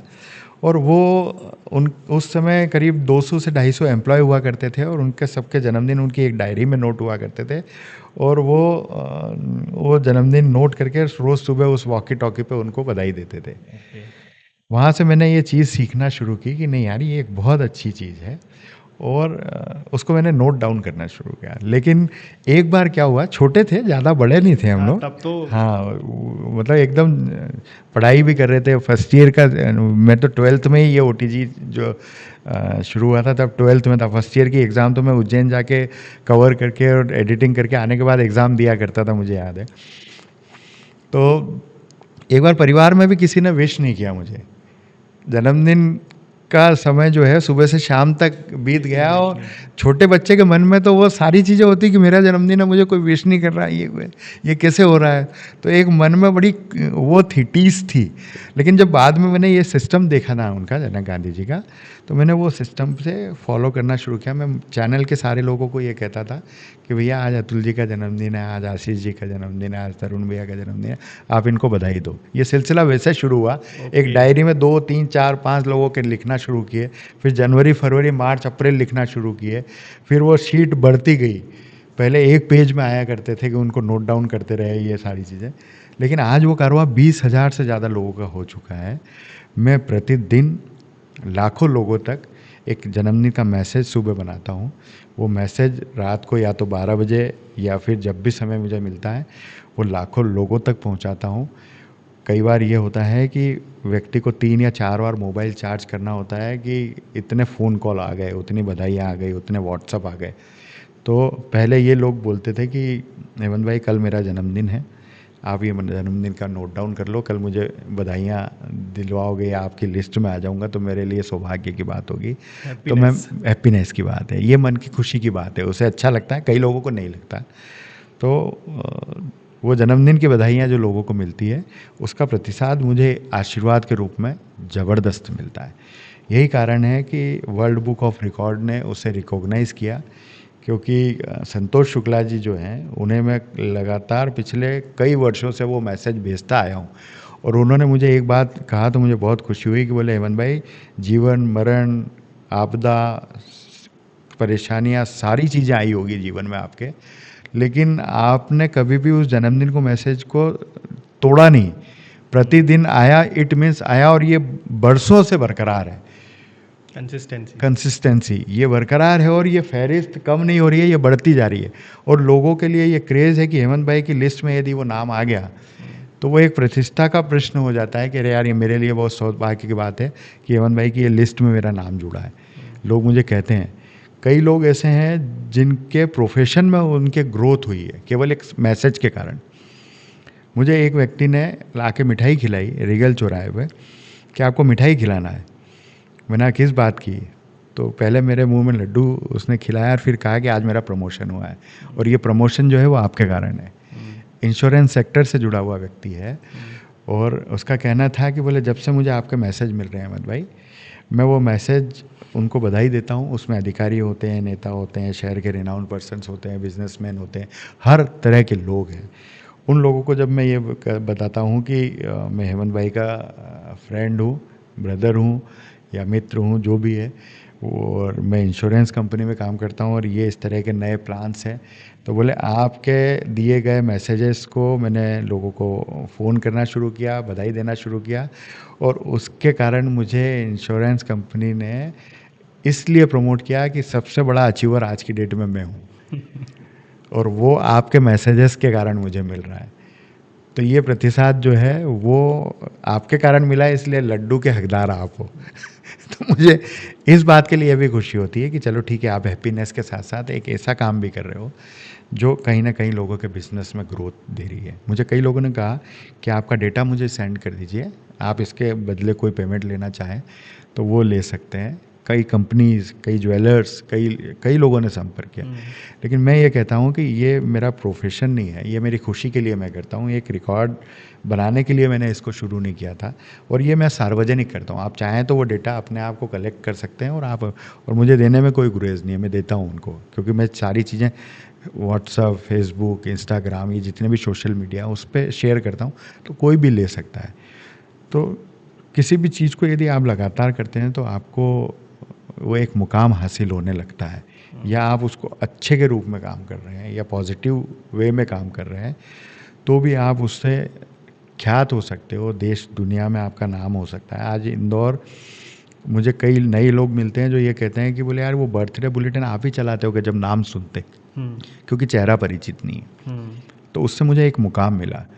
और किसी भी एक स्थान पे आप मन से या जी जान से या शिद्दत से कोई काम करते हो तो उसको आप वो कब रिकॉग्नाइज होता है देश और दुनिया में, कहाँ वो आपको इम्पैक्ट छोड़ता है, उसका उदाहरण एक और मैं दूंगा। इंदौर शहर में एक ट्रैफिक कॉप है रंजीत सिंह, जिसने इंदौर शहर के एक तिराहे पर, हाईकोर्ट तिराहे पर अपनी लगन से काम करना शुरू किया, और उस व्यक्ति को आज देश और दुनिया का आदमी जान रहा है। नहीं तो इस हाईकोर्ट चौराहे को इस शहर के कई लोग नहीं जानते होंगे, लेकिन उसने बहुत शिद्दत से काम किया, उसको लोग रिकॉग्नाइज करते हैं। और यदि आपने मेहनत से किसी काम को किया है, मजबूती से किसी काम को किया है, तो देश और दुनिया के लोग आपको पहचानेंगे भी, सम्मान भी देंगे। मतलब आपकी ये बात से मुझे ऐसा, मतलब कुछ कुछ लिख लेता हूँ मैं भी, तो ऐसा है कि अगर कंसिस्टेंसी है Yes. तो क्रेडिबिलिटी बन जाएगी, और Credibility जब बन आप क्रेडिबल हो गए तो आप चैंपियन बन ही और जाओगे। पॉजिटिव वे में, पॉजिटिव वे में किया हुआ काम हर बार सक्सेस होगा, ये ध्यान रखिए। और मैं हमेशा पॉजिटिव रहता हूँ, मेरा स्लोगन भी बी पॉजिटिव ही रहता है नहीं, वो हमेशा। दिखता है सर, आपके फेस पे भी दिखता है। तो सर आज की ये कन्वर्सेशन में तो मैंने बहुत सारे लेसन, क्योंकि जी। अभी तो हमारी यात्रा शुरू हुई है, हमें अभी और आगे जाना है, आप और हमारे ये साथ। सपना हमारा इंदौर के लिए है कि इसको एक कंटेंट सिटी बनाना है, जी और मीडिया में कैसे टेक्नोलॉजी को इंटीग्रेट करें, जी, उस पर भी हम लोग काम हम कर लोग रहे हैं। काम और करेंगे, yes। हमारी एज एंड व्हेन आपको जब जैसे भी नीड हो बिल्कुल आप बताइएगा, ज़रूर ज़रूर और ज़रूर। कोशिश रहेगी कि मिलजुल के इंदौर को और आगे बढ़ाएं, यस, और हम इस हमारी शहर को इंडस्ट्री को बेहतर भी आगे बनाएंगे, हम बढ़ाएं। इंदौर प्रेस क्लब को बेहतर बनाएंगे, हम अपने आसपास के जितने साथी हैं उनको बेहतर बनाएंगे, और हमारे परिवार के लोगों को और बेहतर बनाने का प्रयास करेंगे, जुड़ के काम करेंगे। सर थैंक यू, आप आए थैंक यू, स्टूडियो में। Thank you so Thank you. Much, thank you.